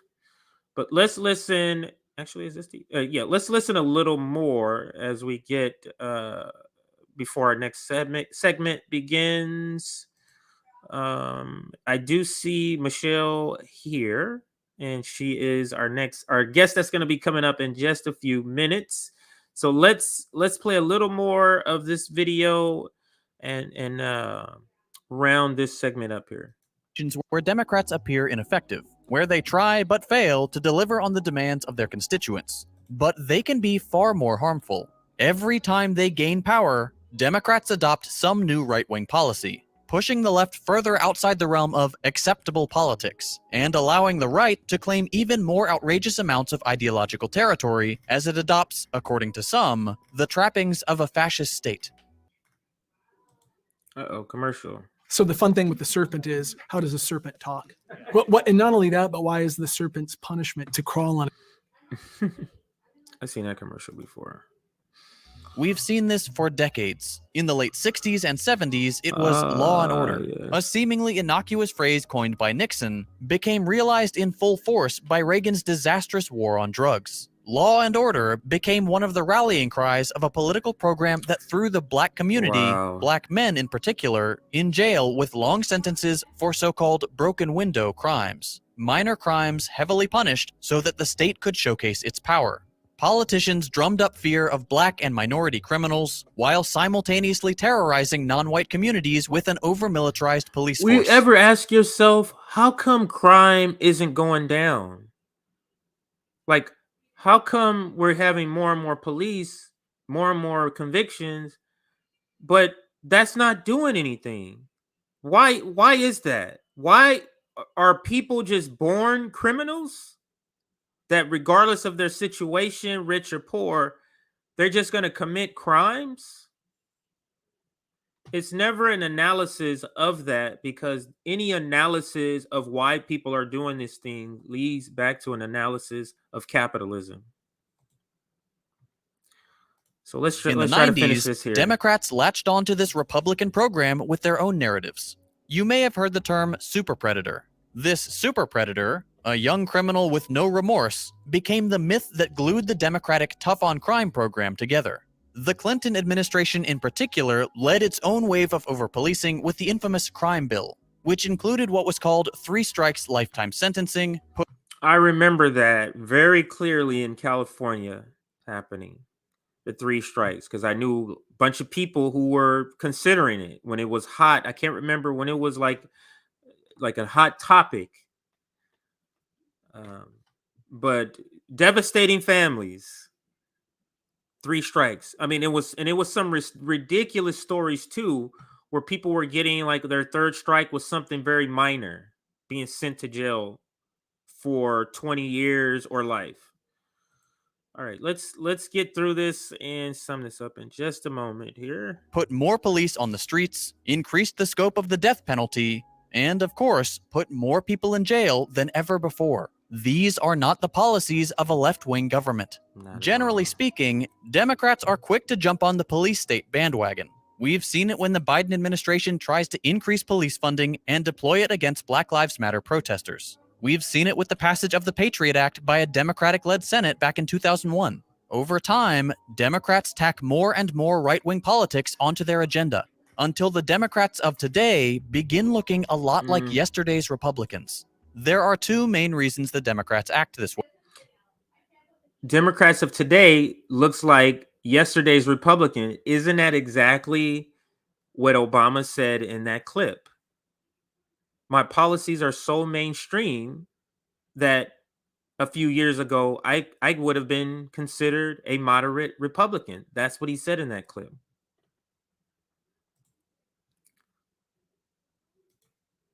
This way. First, they rely heavily on large corporate interests. Weapons manufacturers, the pharmaceutical industry, and fossil fuel companies are some of the most influential sources of funding for both political parties, and so will necessarily drag the Democrats further to the right than their constituents and the American people in general want them to go. Just look at the Biden administration's stance on oil drilling. Second, the US works on a mostly majoritarian model of democracy. In these types of democracies, two parties naturally rise to power and completely dominate the political arena. Whoever has the most votes, that is, electoral college votes, leads the country, naturally creating the incentive to vote for only those parties who stand a chance of winning. In the US, the Democrats and Republicans. This does a few things. One, it stops third parties from gaining any significant traction. After all, why vote for the party you like better if they have no chance of winning? Two, it stops the two big parties from having to actually be accountable to their core voters, who have no choice but to vote for them so long as they remain preferable to the other option, which they always will. There will always be a, quote, lesser evil. And three, the two parties must now compete over the same centrist voters to have any chance of winning, forcing them closer ideologically. Since both parties are already dragged towards the right by their wealthy donors fearful of the unruly masses, the center creeps ever so steadily towards the right. And with it goes the entirety of American politics. Every election year, the Democrats elected to the highest levels of power get there by feeding us the same lines. They say, we alone provide an alternative to the past X years of disaster and the objectionable Republican figurehead.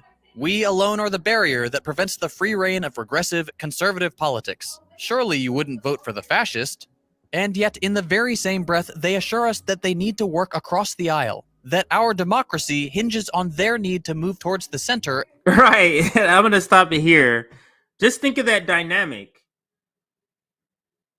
Those Trump Republicans to divide you, and then they tell you how they need to go be bipartisan with the same Trump Republicans that was just trying to stop or to overtake, to commit a coup. Anyway, I think I'm going to stop there. I think the point has been proven. The point that this duopoly is killing all of us, from the war machine, from the police state, to wages and recession. We had this Marxist on, professor over at UC Irvine, Professor Catherine Liu, who came on and talked about how recessions are framed as other than wages. Recessions are to suppress wages. That is the point of a recession, not what they're necessarily telling you on all of these corporate networks. So, all right, so we're going to close this part of the segment and get ready for our guests. I'm trying to set up the, 1 second here. Trying to set up the video here. It's acting weird.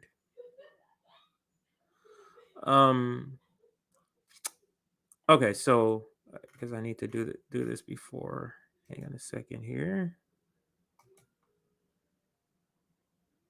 It's weird. It worked before. Anyway, let me bring on our guest, and maybe we could talk about what's happening. Oh, is it working now?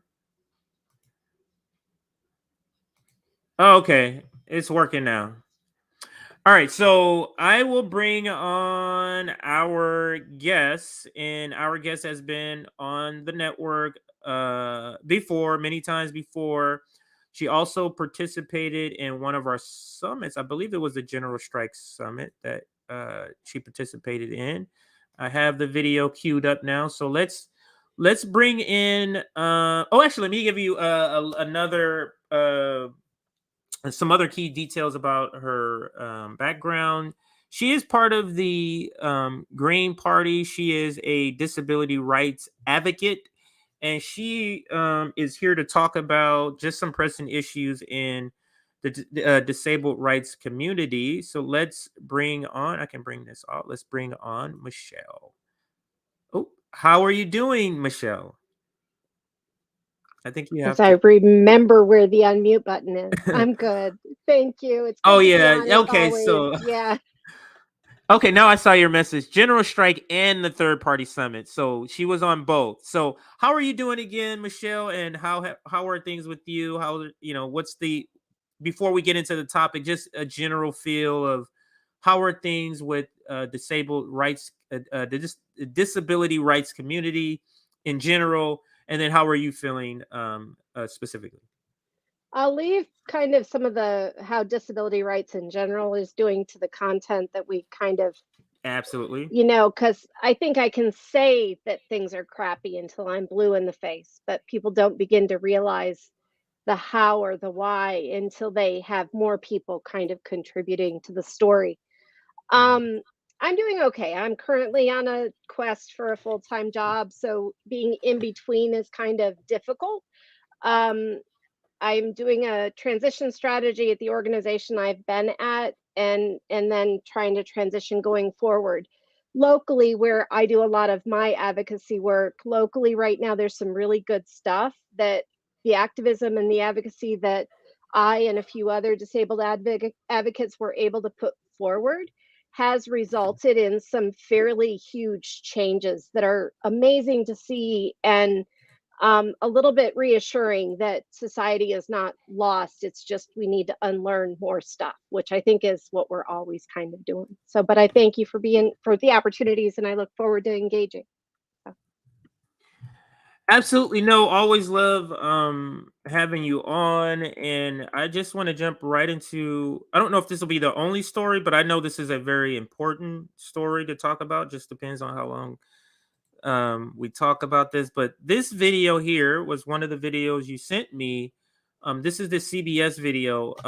Can you kind of set up now let's get into actually the content. Yeah, So the content. so you can go into, you know, sort of an overall more, you know, description of what's happening in the community, and then kind of give us a setup for this video, what the video will be talking about, and then I'll play it. Awesome. So if you kind of, if it's actually history can be tracked by my appearances on the Revolutionary Blackout Network, Oh wow. which is pretty cool, you know. Mhm. You guys can put that pin in that, and you know, it's not Absolutely. comprehensive, but it's better than some people. You know, it's Right, at least right. on your awareness, and RBN is doing a great job of making sure it gets representation. So with that, the pandemic's been hard. I mean, the framing initially with the pandemic was it'll only kill you if you're disabled or elderly, you know, and that's, as we continue to move through the pandemic, that framing has been revisited multiple times. And now we're at a point where all of the supports for the able-bodied or non-disabled and disabled working people are now going away. But disabled people are still, especially on public benefits, we're still one of the lowest income statuses. We also don't have the resources that people that work have. So it's getting worse and worse and worse. Everybody else is ready to move on. I would love to move on, but if I get COVID, I likely will be significantly impacted regardless of my vaccination status.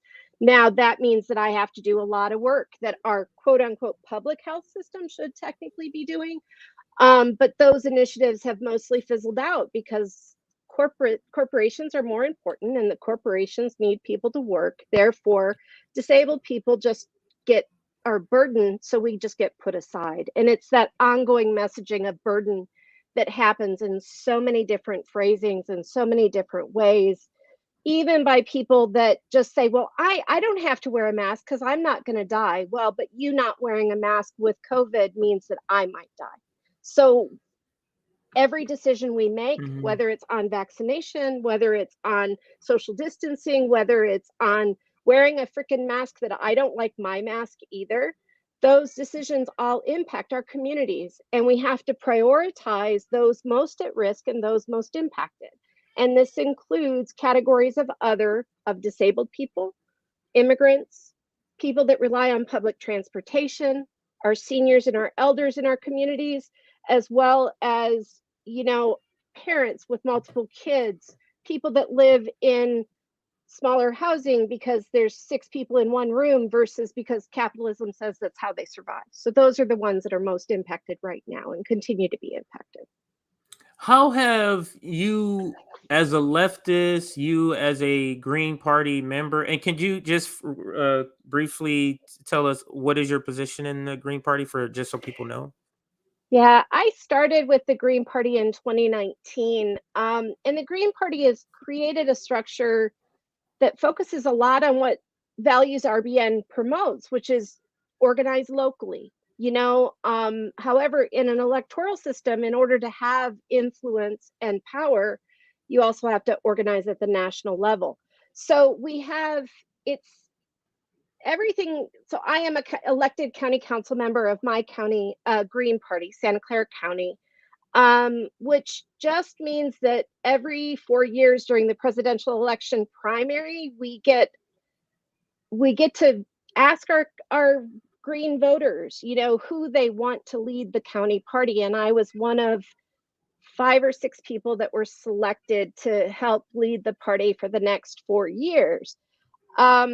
In that role, I also am active as a delegate at the state level for the standing general assemblies and the general assemblies, which is the leadership bodies. They have the meetings, and we kind of, it's been difficult in the pandemic. A lot has changed. I don't have the context of before the pandemic, so I do know that it's a lot of amazing people that are Greens that are active in the leadership and that, but we're always under-resourced and we never have enough time because we're also fighting the same battles that everybody else is.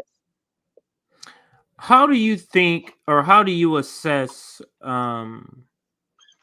the approach of the left to the pandemic, to restrictions, to all of the things related to the pandemic, and the safety of the community you're fighting for, or we're talking about? Like, how do you mesh the two, or how do you assess what you're hearing, seeing, versus the concern you have? It's hard because a lot of the pandemic measures have meant the invasion of bodily autonomy on everybody in society, you know? So there's no one clear answer that's correct. It's a lot more about risk mitigation though. For me, I have to look at everything from a lens of both the humans in the room are tired of wearing masks as well as I still need them to wear masks. So how do we get together to create a solution that works for all of us? And that may mean that we need to activate outside versus inside, or, you know, doing other things. There are a lot of people that can't wear masks, as the commenter just said, you know, that for various reasons. And it's all about staying 6 feet away, you know, not eating when there's a whole bunch of people that aren't in your pod or your safety group, you know, people, you know, how they live and their priorities, and they're also prioritizing the health and well-being of the community. I often think of the questions you ask are important because as human beings, we all react to situations in various ways. I think the biggest barrier in the pandemic has been the ableism that's been unchecked for so many years because we no longer prioritize people. It either costs too much or we don't have the time because the system doesn't afford us the time. So how do we meet the needs in the room? And that's a whole unlearning of capitalism that has to happen. I don't know completely if I answered your question. I think I gave a lot to chew on. No, that was a perfect answer. But can you also set up this video? What does this video speak to, or what is the message you want? Or what's the message in the video? And then I can ask your thoughts on it after we play it. I guess we can do that.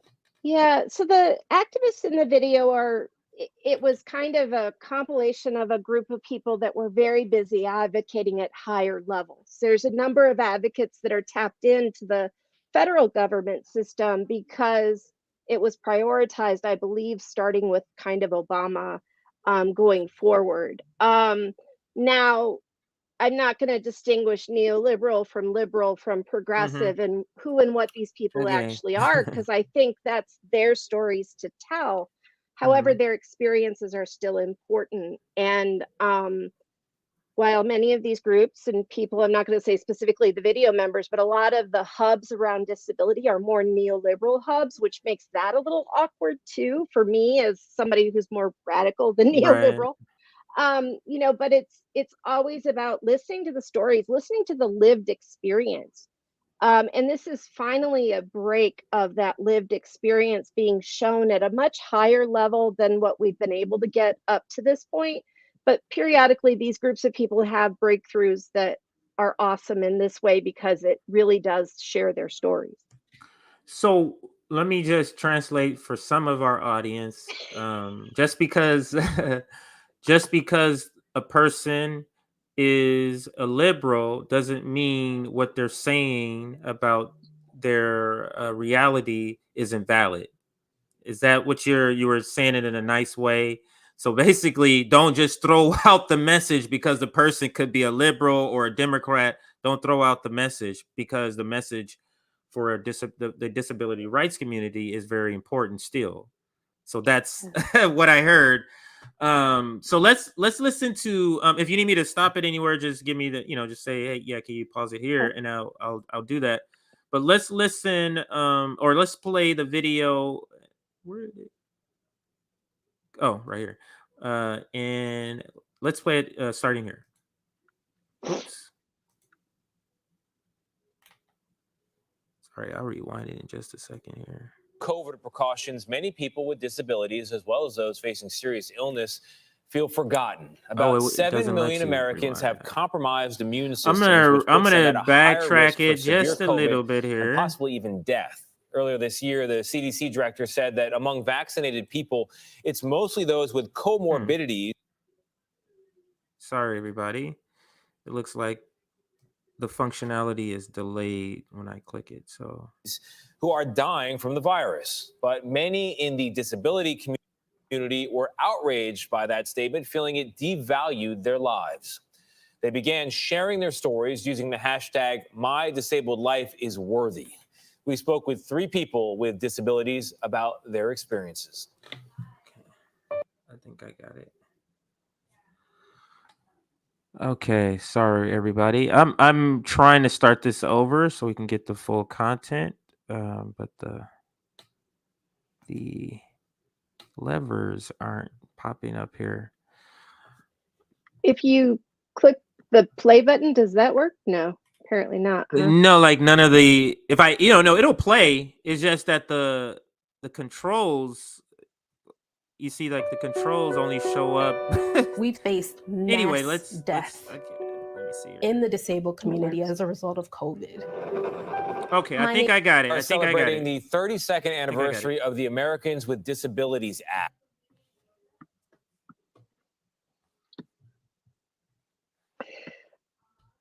It's gonna play. Don't worry. It's just going slow. Queuing up, yeah. Okay. But with the lifting of COVID precautions, many people with disabilities, as well as those facing serious illness, feel forgotten. About 7 million Americans have compromised immune systems, which puts them at a higher risk for severe COVID and possibly even death. Earlier this year, the CDC director said that among vaccinated people, it's mostly those with comorbidities who are dying from the virus. But many in the disability community were outraged by that statement, feeling it devalued their lives. They began sharing their stories using the hashtag #MyDisabledLifeIsWorthy. We spoke with 3 people with disabilities about their experiences. Oh, wow. I responded right away. Absolutely.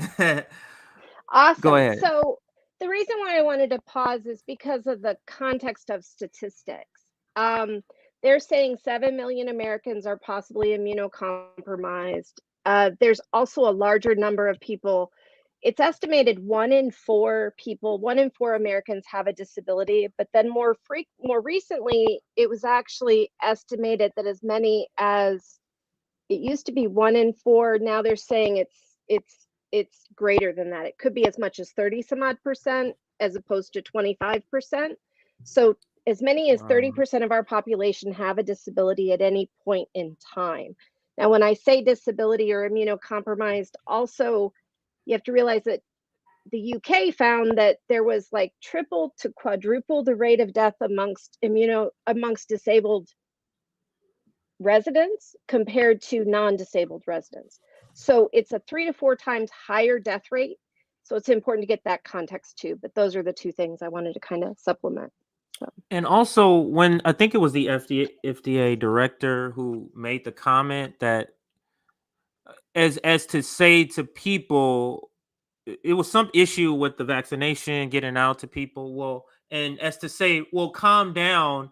Only these people are the ones that's really dying anyway. That's kind of like what was the response that she had to, come back and kind of clean it up. But and I remember, I think that was the last time you were on, we did kind of speak about that story. Was that one of the Yeah, I think it was JB and I that were on, and of course JB and Yeah. I always have more to talk about.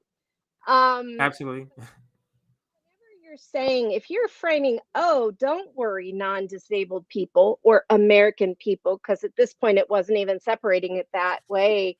If you're saying Americans, you don't have to worry about getting sick because only these two populations are going to get sick and maybe die. What is that doing? It's a huge punch down, on disabled people. It's a huge power play. It just takes the ableism that's already present and says disabled people don't matter. Now, to me, disabled people matter a lot. They're some of the most creative, some of the most resilient people because the system makes us resilient.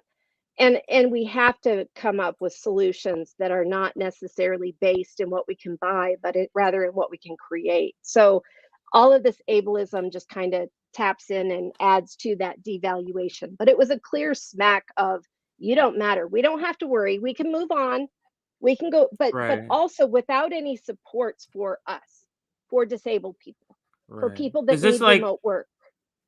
Do you describe this, or is the term eugenics used in this context?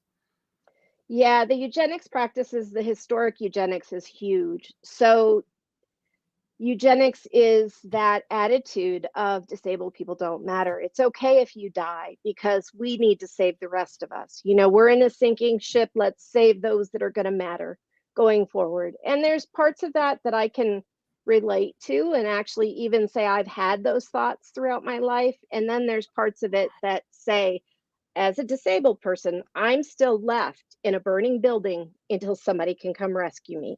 Nobody else is tasked with information on how to do that except for the EMTs, and they're not even trained in it very well. So if there's an earthquake, if there's a fire, if I have to be evacuated from a higher story in any floor of a building, I am left behind until somebody finally gets around to saving me. And that's not right. It is absolutely not. And the question I have is, do you believe that capitalism and full rights and respect and representation for the disabled community can coexist? No, unfortunately. And that's why I take my lessons from the Black and brown LGBTQ trans gender nonconforming individuals that created the model of disability justice. Disability justice is based in the fact that we're in multiple extractive systems that harm everybody. And it's time that we remove those harmful systems in some way and start to make changes to account for human need instead of the corporate greed that's in our everywhere. Everything is based on getting the airlines up and not losing people, which means no masks on the airlines. All of this just also further disables people over time, but it absolutely cannot, at least not in the systems that we have, because I see it other countries with universal health care, the first people that are impacted from cuts and changes are those that utilize the system the most. So it's like, until we stop and prioritize the needs of those at the lowest levels, we're never going to advance and build in a way that is any better than what we currently are. It's just weird to me, and we can get back to the video, but it's weird to me. Governments aren't supposed to go, this is needed for the people, but we can't afford it. That's not the approach that a government's supposed to go, this is what's needed for our people that we're going to deliver. Now we need to figure out how we're going to get it done. That's how it's supposed to be, not we can't do it because we can't afford it.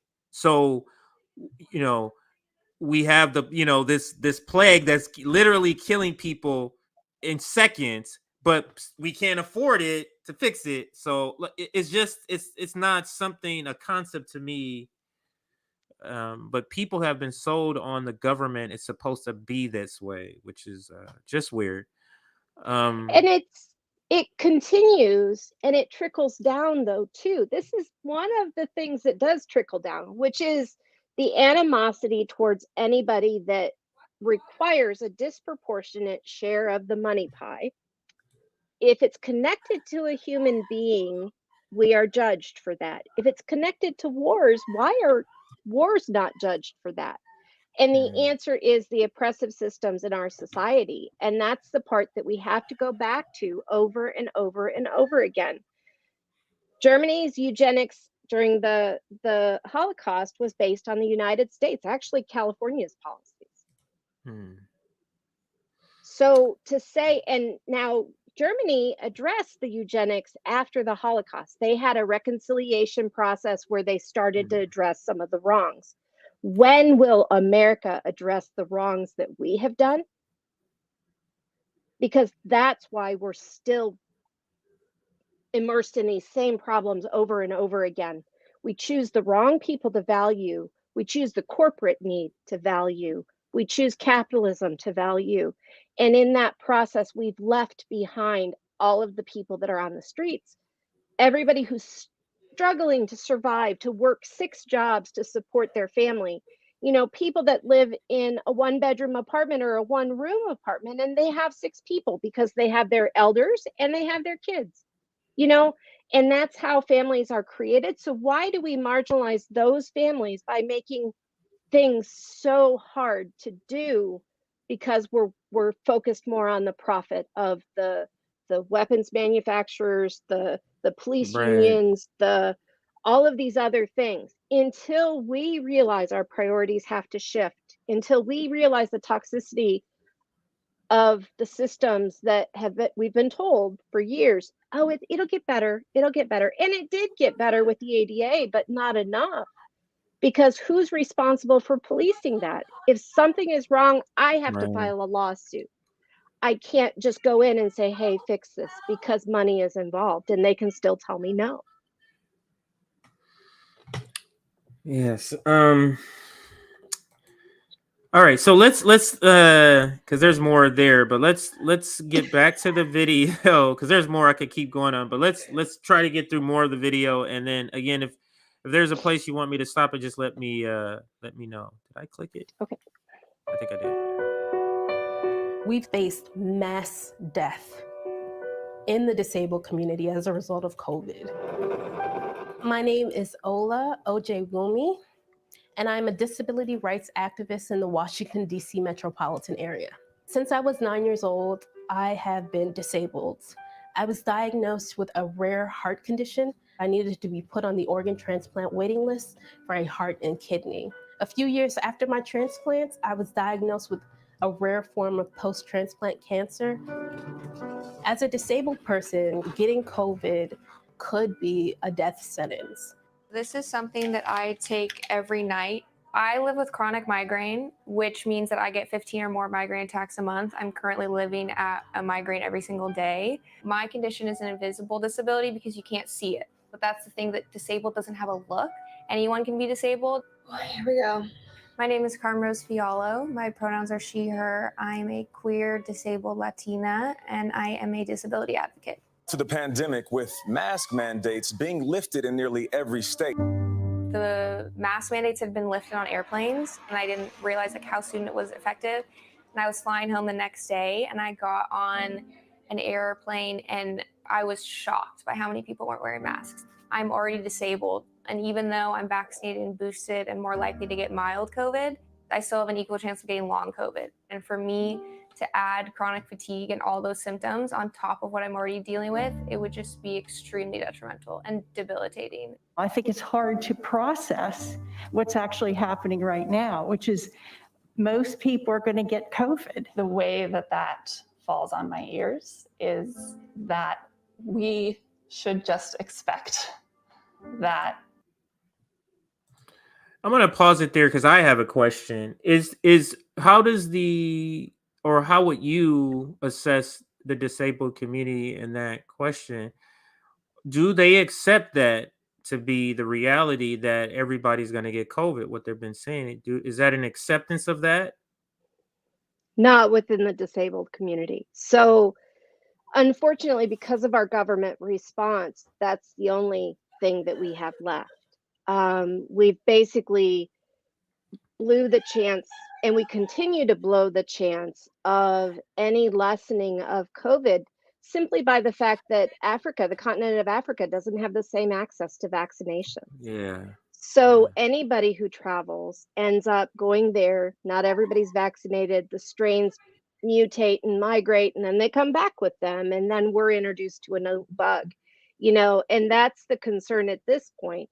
The other concerns all are based in propaganda too. The propaganda is the other side of it. It's like we want to be back to normal so much that we just don't stop and think logically about, and we can't, because the system also doesn't let us stop for long.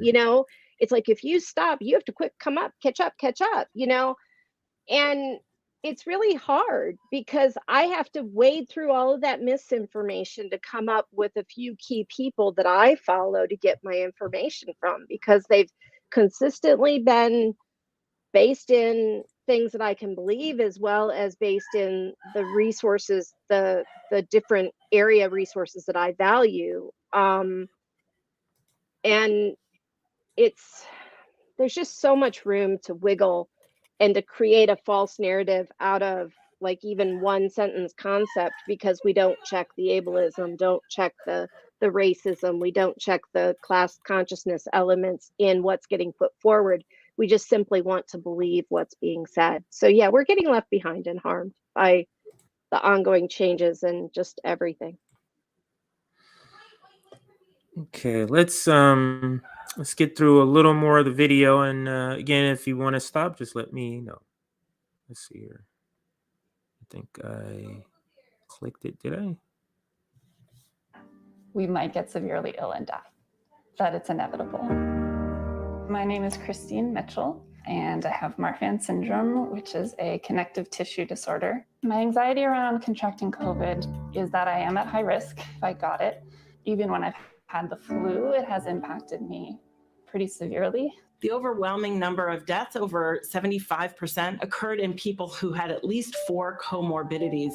So really, these are people who were unwell to begin with. To hear that the death of someone like me was considered encouraging news, I think was also very painful. The way to make people with disabilities not feel excluded is to give them positions of power.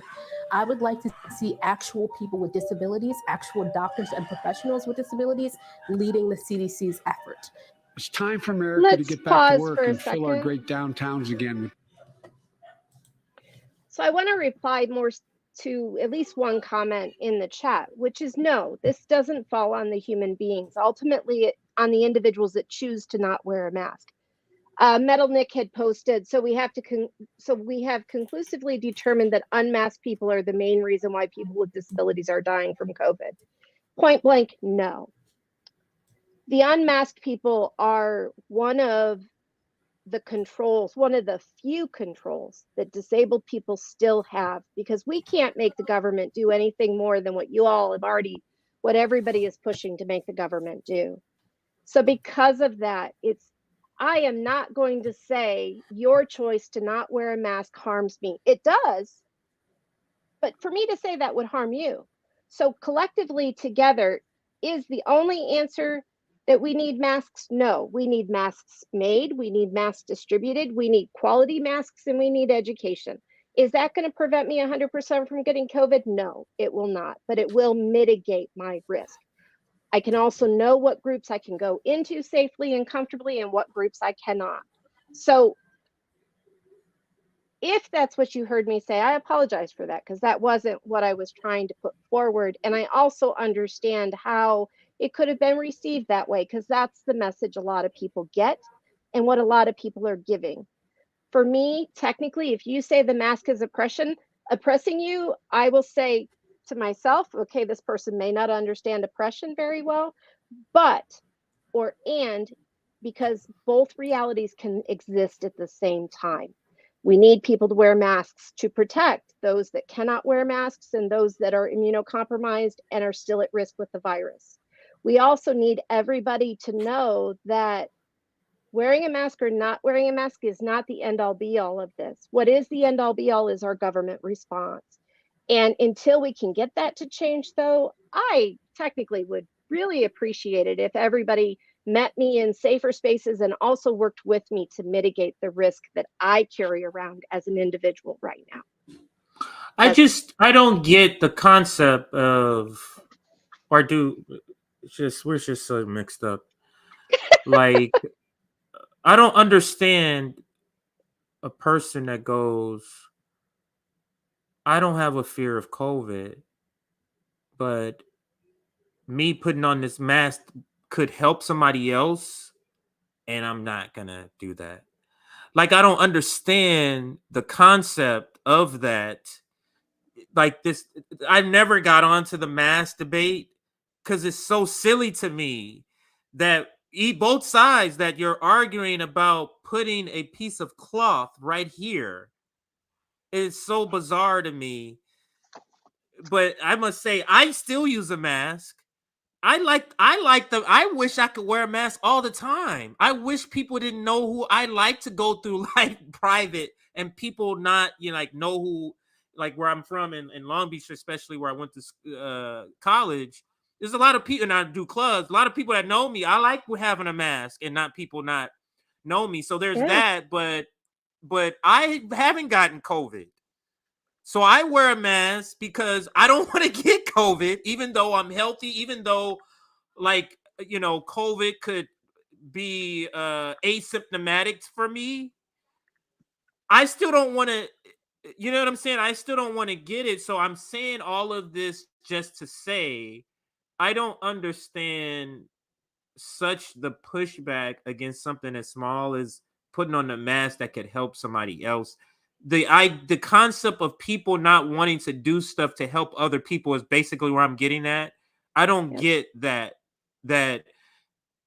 me doing this thing, I don't want to pay for somebody to have health care, like that kind of concept. I don't understand that something you can do can help another human, and you're just saying I don't want to do it because I don't want to help another human.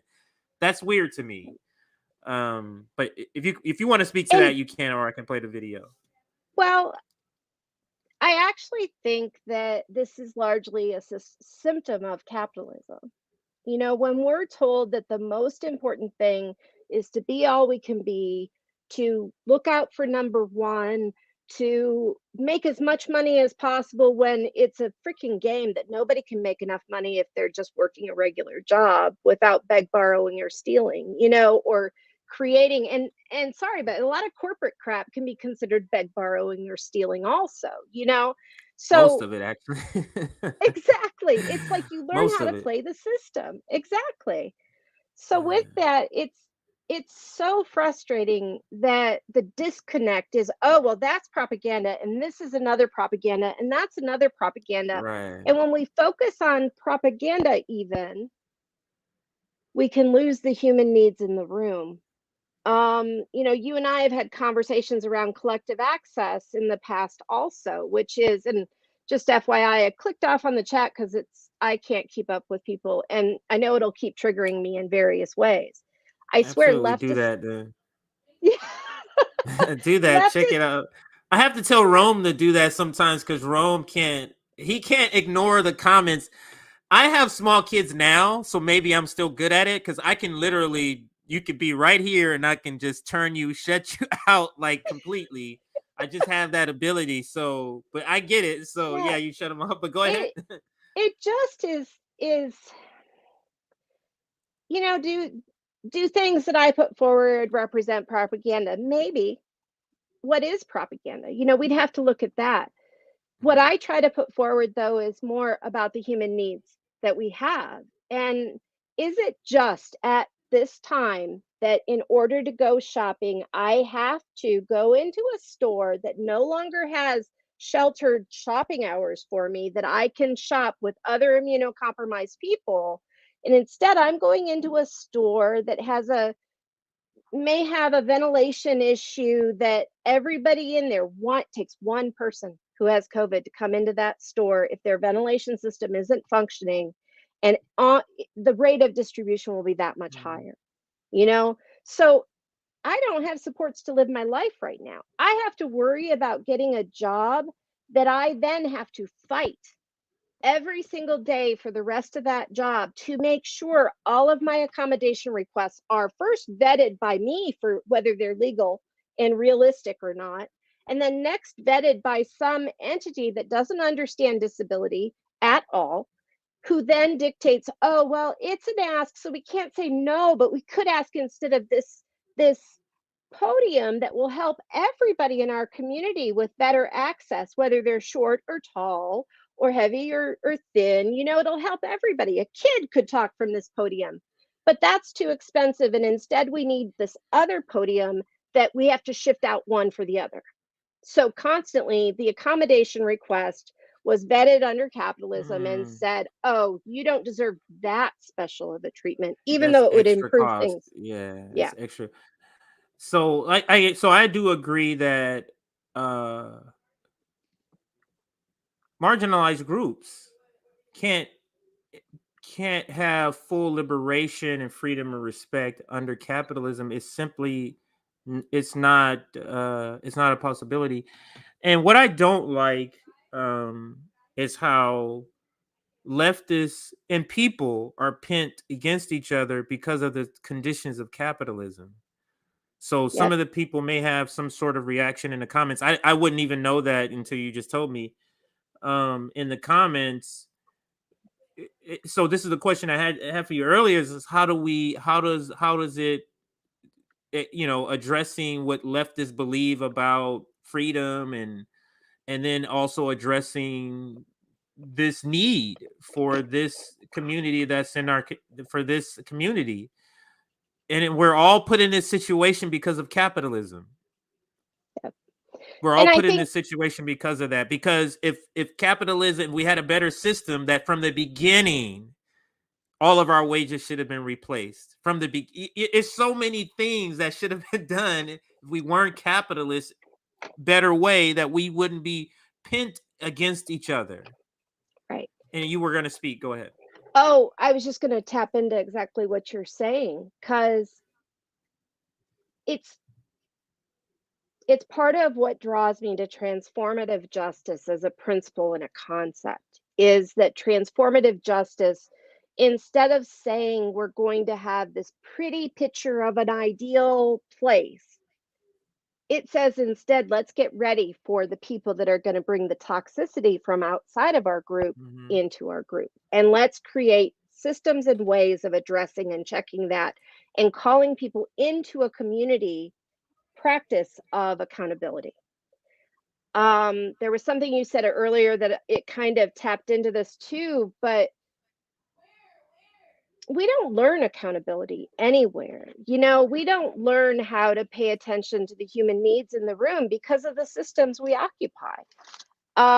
You know, and really the system also doesn't let us do what we need to do because we don't have the time, we don't have we're deliberately kept apart. And who benefits? And this is the thing, this is the theme I see so much when I see the squabbles online, especially on Twitter, around this person saying this and that person saying that, and that person wants this issue, but we want it for everybody. It's like, is either one wrong, or is it that we need both solutions? And if we need both solutions, how do we stop our scarcity mindset that's been programmed into us? How do we stop the cult of individualism that has been programmed into us? That you're only as good as you can do. For me, my value is going to be based in the community that I'm a part of, and whether their needs are being met, whether everybody's needs are being met, because I realize that if we meet those most impacted and most at risk, we're going to meet everybody's need in a whole lot better and more equitable way than anybody could ever imagine creating on their own. That is such a great point. Let's listen to a little more of the video and talk a little more about this topic before we wrap things up here. So let's listen a little more. Oh, it's Joe Biden. So let's listen.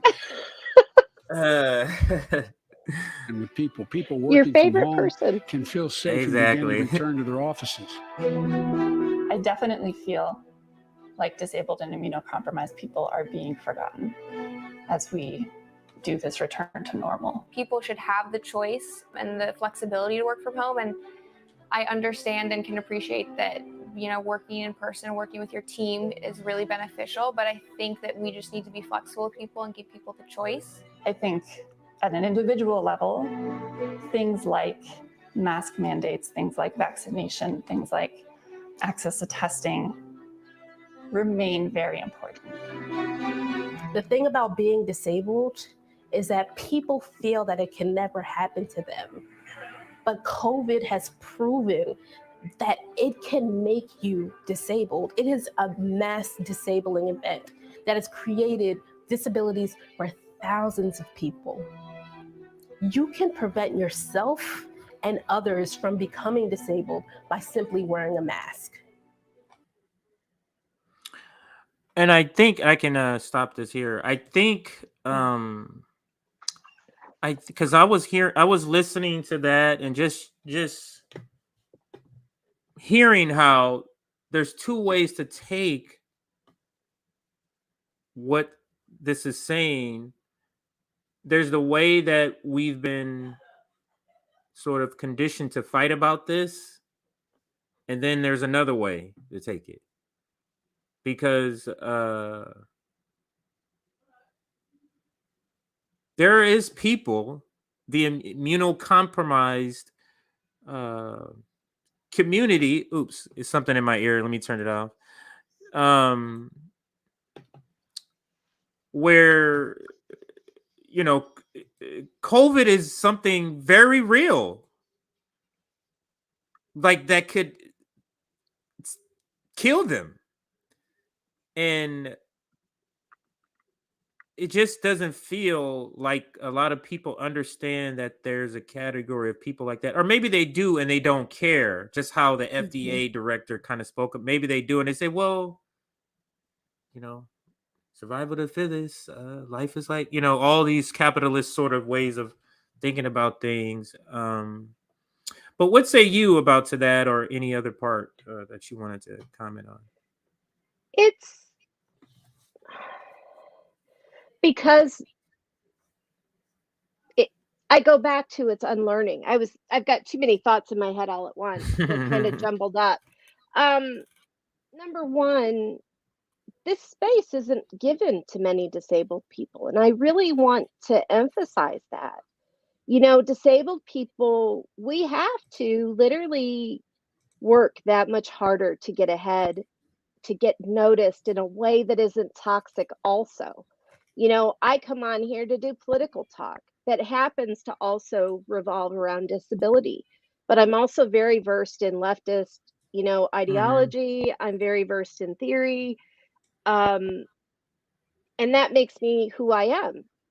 And what I've found with Revolutionary Blackout Network and with you guys working and engaging with you is that you guys try to create that equitable space and you try to prioritize the issues, and you also understand, you check your egos more or less, and you all have egos. We all have egos.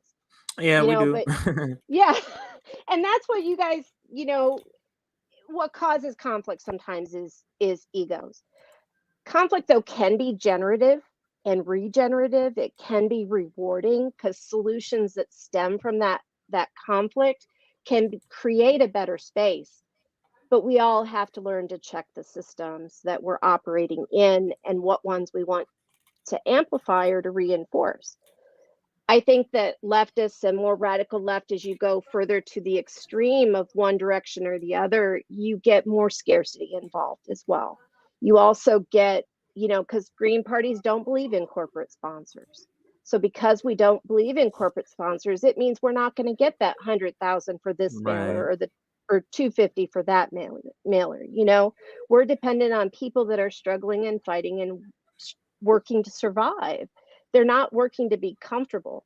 Now, the struggle point I have with that within leftist spaces is you also get part-time activists in leftist spaces, people that see the wrongs in the system because of they woke up at some point, but they haven't yet learned to check all of the systemic oppression variables. So they end up recreating the ones that are lower on their totem pole, which is often the class, the racism, and then way down here is ableism, you know, because if you're Black and you're disabled, your life is that much harder because you've got multiple intersecting identities that are oppressing you in different ways.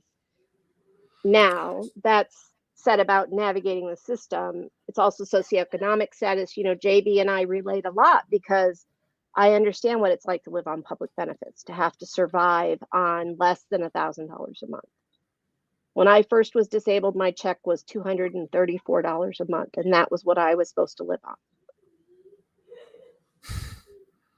What's the rush? Like, I don't understand. Like, how do you say that that's enough money? The people that you go and like, there's no answer.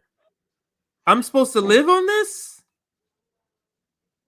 and it's here it is. This is all we can. This is that goes back to the afford thing. It's what do you mean afford? $235 is what you're telling me the government can afford, but this doesn't pay my rent.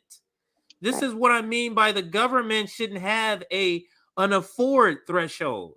It should be this is what's needed. Now let's go get the money to pay for it.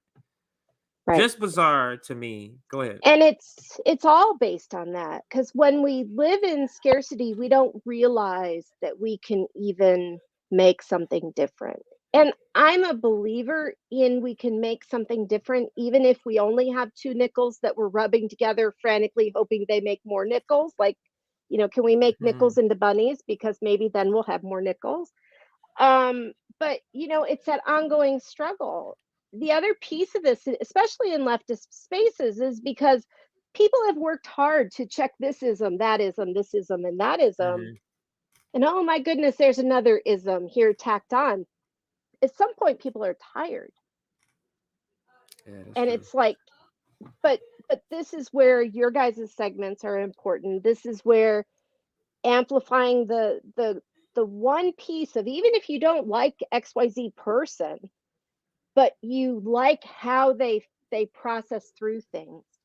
We're not, you know, it's not about agreeing with everybody. It's about creating opportunities to learn. And that means sometimes you bring somebody you don't agree with you on so that you and them can maybe have an epiphany of, oh, we were missing each other this way, but now we can agree and see that we can build up, you know, instead of I punching down. I guarantee you, any person you think you got the hardest disagreement, you just talked to them for an hour, you still come out of there disagreeing. But what you thought when you went in there, I guarantee it'll be different than what you come out of. And we have to understand, I've said this many times, when we talk about, oh, I'm proud to not be part of the duopoly because I didn't vote red or green. That's only 2 of the 3 things that's part of the duopoly. It's also how you think, your conditioning to how you approach duopoly. So somebody comes in and says, mask. What? You didn't even have a conversation. You don't have any background to what I'm saying here at all. You just that is what I'm talking about. It's not. Why don't we sit here and talk? Don't go off the headline, the subject line. Let's get into the body of the conversation so you can hear what I'm saying, other than this top line sort of topic, because that's the reaction you saw in the comments. Now that I'm reading some of it, I'm going back. Is that mask? You hear mask and it's like left mask. What? It's like like, and that's settle down. It's like listen to them. Stop and listen to the person. Don't listen to the topic. Right. So you have to stop. You have to slow down and realize, and it's okay to have that reaction. I totally support every single person, given what we've lived through for the last 2+ years. I support that reaction. And what's hard for me, though, is I also have to support my need for people to wear masks, because I don't view that. I mean, I now carry a CO2 monitor everywhere I go, because if I'm monitoring the ventilation, that's one of the tools I can use to monitor the ventilation in the space. So if the CO2 monitor says it's like, but why doesn't everybody have a CO2 monitor in the United States? A lot of people in the UK have them. A lot of people in Australia have them. They're doing the changes to the environmental variables to make spaces safer for people. Some businesses here have done it, but it's all based in the economic, it can't cost us too much. Where I was working, I did leave largely because they're a small nonprofit space that people use. And as long as I was there, I could not open the doors to groups to meet, because it wouldn't be safe for me because of the burden of expense attached to that safety. Cleaning after every event, ventilation improvements. It was a 100-year-old house. Ventilation improvements on a 100-year-old house may or may not be very effective. So we were pivoting to an outside meeting space, but even that takes time. So with all of this, it's just stop looking at the sound bites and start looking at the people. And until we start personalizing these needs and these realities with all sides of the equation, we're not going to move forward at all. So capitalism has taught us to discount and discredit everybody around us in order for us to survive, in order for the self to survive. So this is just a rhetorical setup, not a question, but a rhetorical thing. Let's say we have a local chapter. We're just saying we're going to start doing local chapters with RBN. We have a local chapter and we have a meeting. And we're in LA. We're in California, I'll just say, since you're in California too. We're having a meeting. And we want Michelle to go. Are we as leftists saying we don't want Michelle to show up, so because we don't want to wear masks, we just don't want Michelle to show up? That's what we're saying? Even though we're fine and we don't wear masks normally, but our comrade would benefit from that. Are we saying that's not something we would do? I'm trying to just understand the level of coalition building that's possible here. Right. So I want to not throw anybody under the bus, because I do feel that some work is being done around these issues within your group. Camp Dada is a good example of this. And it's an amazingly beautiful thing that's getting put into place that is starting to build something that's very important to do. And our disabled people ensured equitable engagement in that process. And that's the question. Now, I have a resource guide I can give to you that is specifically made by the disability justice people to allow groups like RBN to evaluate their ableism. And it's important too to realize that much like capitalism and racism are based in our laws and our structure, ableism is also based in those laws and structures, but we've had less time to work on removing it. So it still is along with the other ones. And in its more silent forms, it's almost more deadly, it feels to me. And that's just been my experience as I go deeper into an ableist framework and learning and unlearning kind of, everything that I have to deal with. It's like, because I'll end up with my own ableism coming into a situation, and I have to learn to check it.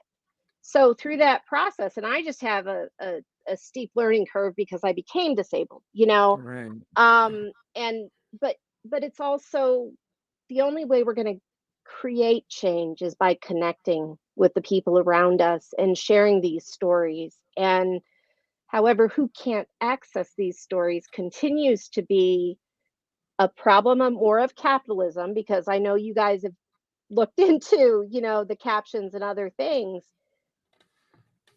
but it's who doesn't get invited.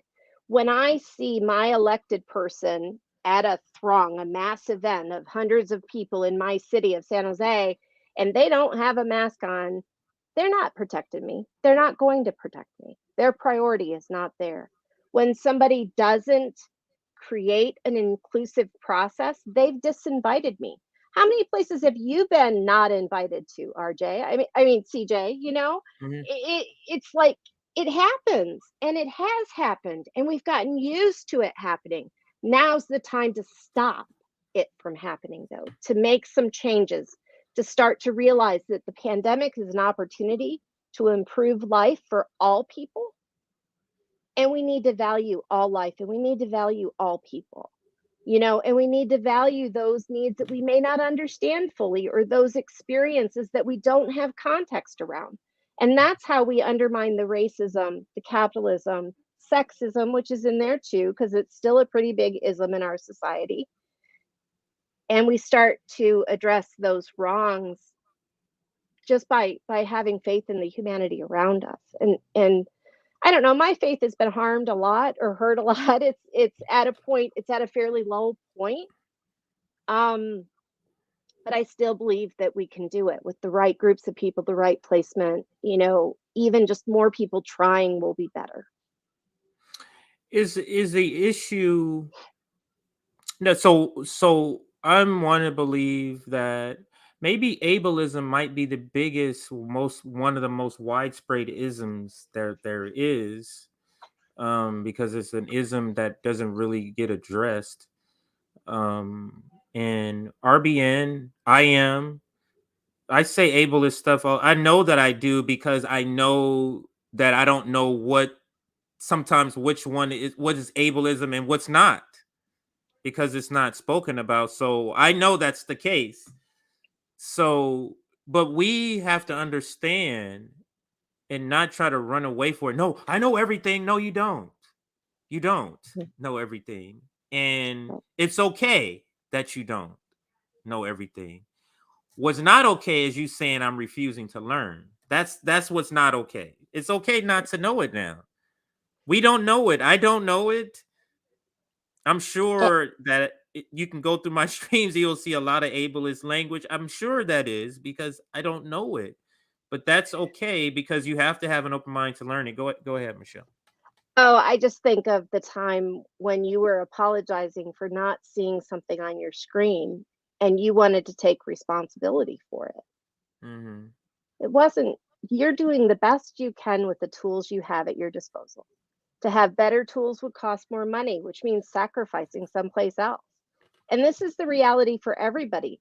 But we've been taught that if we can't see, it's our fault. Because, hey, first off, hey, if you can't see, go get an eye appointment. Right. Go get your eyes checked. Get some glasses. Do you know most insurance programs don't pay for glasses? They also don't pay for eye exams unless you're a child. So so when people say it's crazy, it's stupid, it's whatever, those are ableist words. But why are they ableist? It's more important to understand why they're ableist than it is to not use them, because the change of not using them is going to take a long, long time. I mean, you look at other words, gay, the N word, which I won't say, those words took a long time to remove from what was approved. within the disability community, though, we have it both ways. We have people that go, well, but disability is a bad word. I don't want to be disabled. Therefore, I must not use that word for you because that means bad things. No, your assumption and your beliefs around that word are what your ableism you're currently pouring onto me. How much, this is probably a broad question. How much of the perception of people with disabilities comes from the misunderstanding that humans had disabilities? I'm talking, this is going back from years, decades, maybe 100 years or more, because some of the things how people with disabilities were treated, people with mental conditions were treated like trash because Ugly laws. they thought they were possessed. Some mental illnesses that you had, you're possessed with something. So what I'm saying is, how much of our understanding, how much of our approach to people with disabilities, people with mental health, is just based in those sorts of distorted understandings, historical distorted understandings. Your take on any of that? Well, that's exactly where it stems from, and that goes back to the process of reconciliation that I kind of said. We haven't checked those isms. We haven't had as much evaluation of the harms. Even racism is ongoing because, oh, we're not racist. And exactly as soon as you say that, you are. Because if you don't realize that the systems that we operate in are racist, if you don't realize our founding documents still called Native Americans savages. Yeah. If you don't realize these things, and then you go into ableism, ugly laws were a real thing. They're very similar to Jim Crow laws in that they bar access. Ugly laws today are also used, and the ADA is used to police the bodies of unhoused people and possibly remove their human rights because they're doing something people can't stand to look at. So when we start to take apart why we believe what we believe, we start to look at some realities and we get given gifts that go above and beyond. We don't realize we're losing out because we carry these beliefs with us. We're hurting people because we carry these beliefs with us. We're also hurting people not solely because we're carrying the beliefs, but because we don't have a mechanism to check it and to change it. That is on point also. I think we're gonna wrap it or begin to wrap it up here. I'm on 3 hours. I already knew it was gonna be a long stream because I'm not able to stream as often as I used to, so I have to pack a bunch of stuff into a stream. I do want to shout out this Wednesday. I will have Kamal, one of the founders of the Black Power Media, which is another channel here. He'll be here talking about community outreach and some of the community things that they do. RBN is still cultivating some of our community outreach from our meeting. So once we get all of that, we're going to have an announcement and stream maybe that talks about how RBN is going to be moving forward. But I also want to thank our guest or my guest today, Michelle, and give you, a few minutes to, kind of sum up what you want to say. I don't want to address it I don't want to address it or restrict it by titling it. So I'll just say, give you the opportunity to sum up anything you wanted to say about any part of the topic or anything we haven't been able to address, and then tell us what are some of the things you're working on, any direct action, any sort of fund crowding or fundraising that we can shout out, anything like that, websites or anything like that. So the floor is yours. I think the biggest summary of all of this is just to reiterate that disability rights are human rights. And if we're not meeting those human rights and those human needs, we still have more work to do. Also, my hope is over time, people start to reflect more on how they carry the external systems into places that don't necessarily agree with those systems without realizing that we do it. And through community agreements and creating a process, people can be freed from the structures that are currently oppressing so many people. For myself, my ongoing organizing has kind of dwindled down largely as a product of the pandemic and the ableism, and because a lot of my focus too is on finding work. I do have a Give Better page on my profile on Twitter that is my crowdfunding for my personal self, which is a fundraiser to help offset the expenses that became necessary from the pandemic, where I had to buy a wheelchair accessible van. And that van continues, and then my mother passed away, so it was like whole mishmash of I lost the double income that I had, and so that is the ongoing ask that I have. If I had, it'd be great if I also offer resource share type stuff, where if I need something that you can offer, I can offer something that you guys might need, as a way of creating that solidarity economy principles that support things in a more equitable way. And that's always a ask that just exists. So an offer that exists within reason. I can still say no, but if there are projects or things, I'm always willing to tap in, to kind of figure out how we can do this. And I think that'd be good for RBN too, to create that mutual share network that is resources and skills that are needed everywhere, that people could get a little bit extra here, a little bit extra there. JB and I had talked about it briefly because I thought it might be a good solution for one of the situations he had found himself in around the work and disability. But it's just, then there's so many needs, it's hard to meet all the needs right now because our society's people are struggling. Yeah, are really struggling. Yeah. Any sort of any direct action events coming up, or any thing we should be looking out for?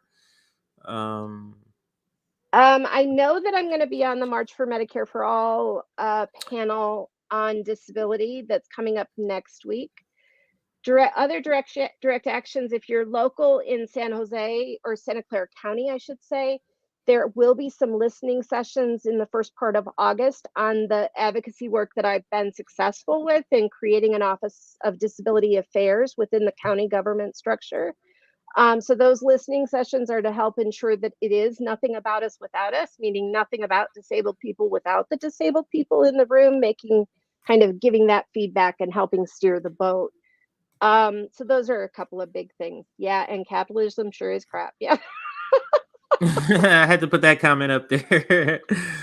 Good summation. Yes, that is an on point comment. All right, so I'm gonna be wrapping up here. Local chapters to RBN coming soon. The launch cities will be where the founders or where the members are living. So we're talking Boston, we're talking Orlando, Detroit, Kansas City, Los Angeles, and New York. So look for those and more information for that. I think I'm gonna be here. Tomorrow is RBN Live, so that's everybody here tomorrow. So we can talk more about what happened in the meeting tomorrow. You'll learn. And I want to thank our guest, or my guest, Michelle, for joining me again today. And also, we'll look to have you back on sooner, a shorter gap before you're back on here, just to maybe have a regular appearance of you coming on as the person speaking about these sort of issues in the disability rights community. So maybe that is something we can do for the future. Thank you again. I'm going to put you in the back. That way it gives you an opportunity to leave whenever you want to. So thank you again, Michelle. And I'm going to leave you with the video just to close out this segment. It's a historical or historical video. This one is about the media and its role in criminalizing Black people and Black men in particular. So I'm going to leave you with this video. But before I do that, let me throw up some comments. Let me also throw up this here. Like this video. We'll do one final like check. I've been checking throughout the stream. I haven't had to say much because all of you have been great with liking as you come in and out. I know you're watching 20 minutes here and then jumping back out and maybe coming in later. So thank you for liking. We are at 391, which is great. So let's push that over 400, and it's as high as we can, but I know we can push it over 400. So let's shoot for 415 before the stream is over. So let's shoot for 415 likes. Thank you for everybody joining. Thank you for everybody on Rockfin. I'm excited. We're going to be getting on Odyssey. We're going to be getting on Rumble. We're on Rumble, but we're going to be streaming live soon on Rumble. Bringing back Facebook. We're doing some more things with Patreon. Just a lot of new stuff we're going to be doing. Also, subscribe to our Substack so you get notifications. And during the meeting, I was telling the other members, let's make sure we're doing this more often, pushing out through Substack, letting our members know about that. So I think I covered everything. Like the video, I covered that, covered our Substack. This has been a 3-hour stream. It's hard for us to find time to break these up, but whenever we have an opportunity to come in and chop these up into smaller segments, we will. But a lot of times we just simply don't have the time to do that. All right, so this will be the final video. The stream will end after this video. And everybody have a great rest of your day. I will be here tomorrow with the entire crew for RBN Live at 4 p.m. Eastern tomorrow. Check that out. That, forces the change of the status quo. Now, media has always been an enemy of Black people because what media has done is media has always singled out people who had vanguard positions or vanguard attitudes and tried to make these people an enemy of the masses of people. In our case, make individuals enemies of Black people. Malcolm X would be a good example.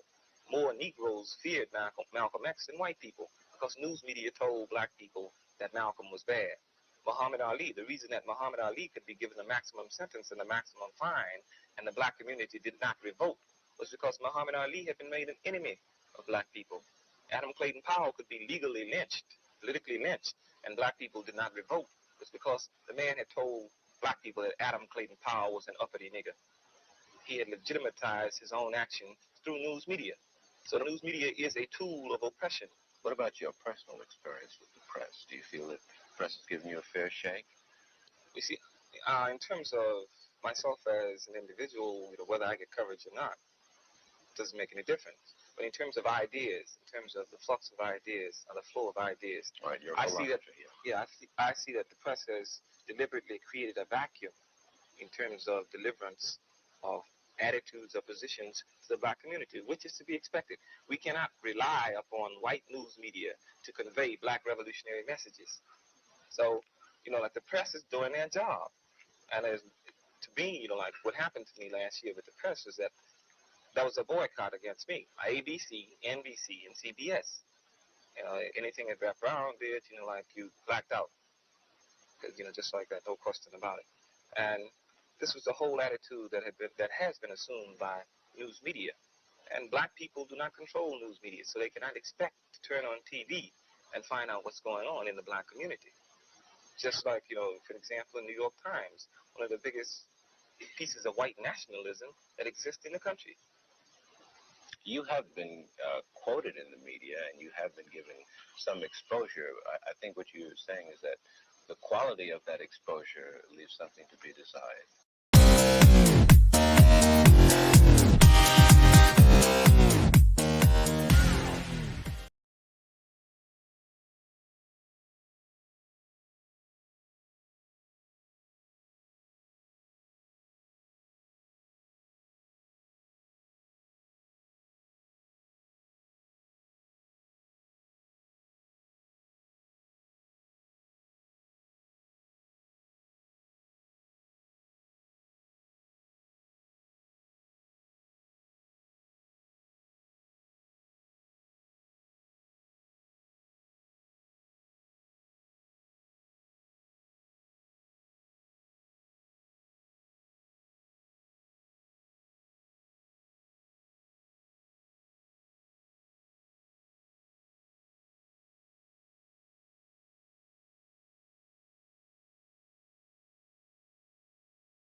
For as long as I've been able to vote, Democrats have used the Supreme Court card to lecture progressives about the need to support them.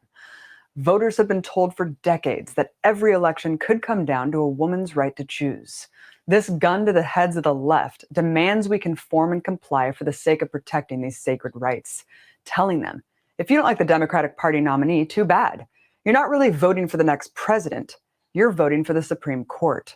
Look, we need to stop thinking of the Democrats as helpless kittens that are just outsmarted in battle time and again. They simply don't care about us. They didn't fight for us because they don't want to fight for us. Remember when Obama had a supermajority in the House and Senate the first 2 years in office and only managed to get us Romney care? Then he let the GOP block his moderate Supreme Court pick Merrick Garland because it was too divisive during an election. This gave Trump 3 vacancies to ram judges through. Interestingly, in the past 50 years, the Democrats have actually only been able to get 4 justices appointed, compared to the Republicans' 15, despite the pendulum swinging back and forth on which party holds the White House. But let's take a step back for a moment. Even if they were to expand the court, balancing it out with liberals, or even if the whole court was entirely picked by Democrats, what would that really mean? First of all, the Supreme Court is bound to the Constitution, deciphering what the Founding Fathers intended when writing it, or rather, what the slave-owning aristocracy nearly 300 years ago wanted. The U.S. Constitution was created as an instrument to protect the ruling class, their private property, and their wealth. First, the slaveocracy, it's since been modified to fit the needs of the capitalist class. For example, as soon as the U.S. Constitution was amended to abolish slavery, it was also amended to state that corporations should be considered people, but with more rights. From then until now, most cases the Supreme Court deals with are for corporations.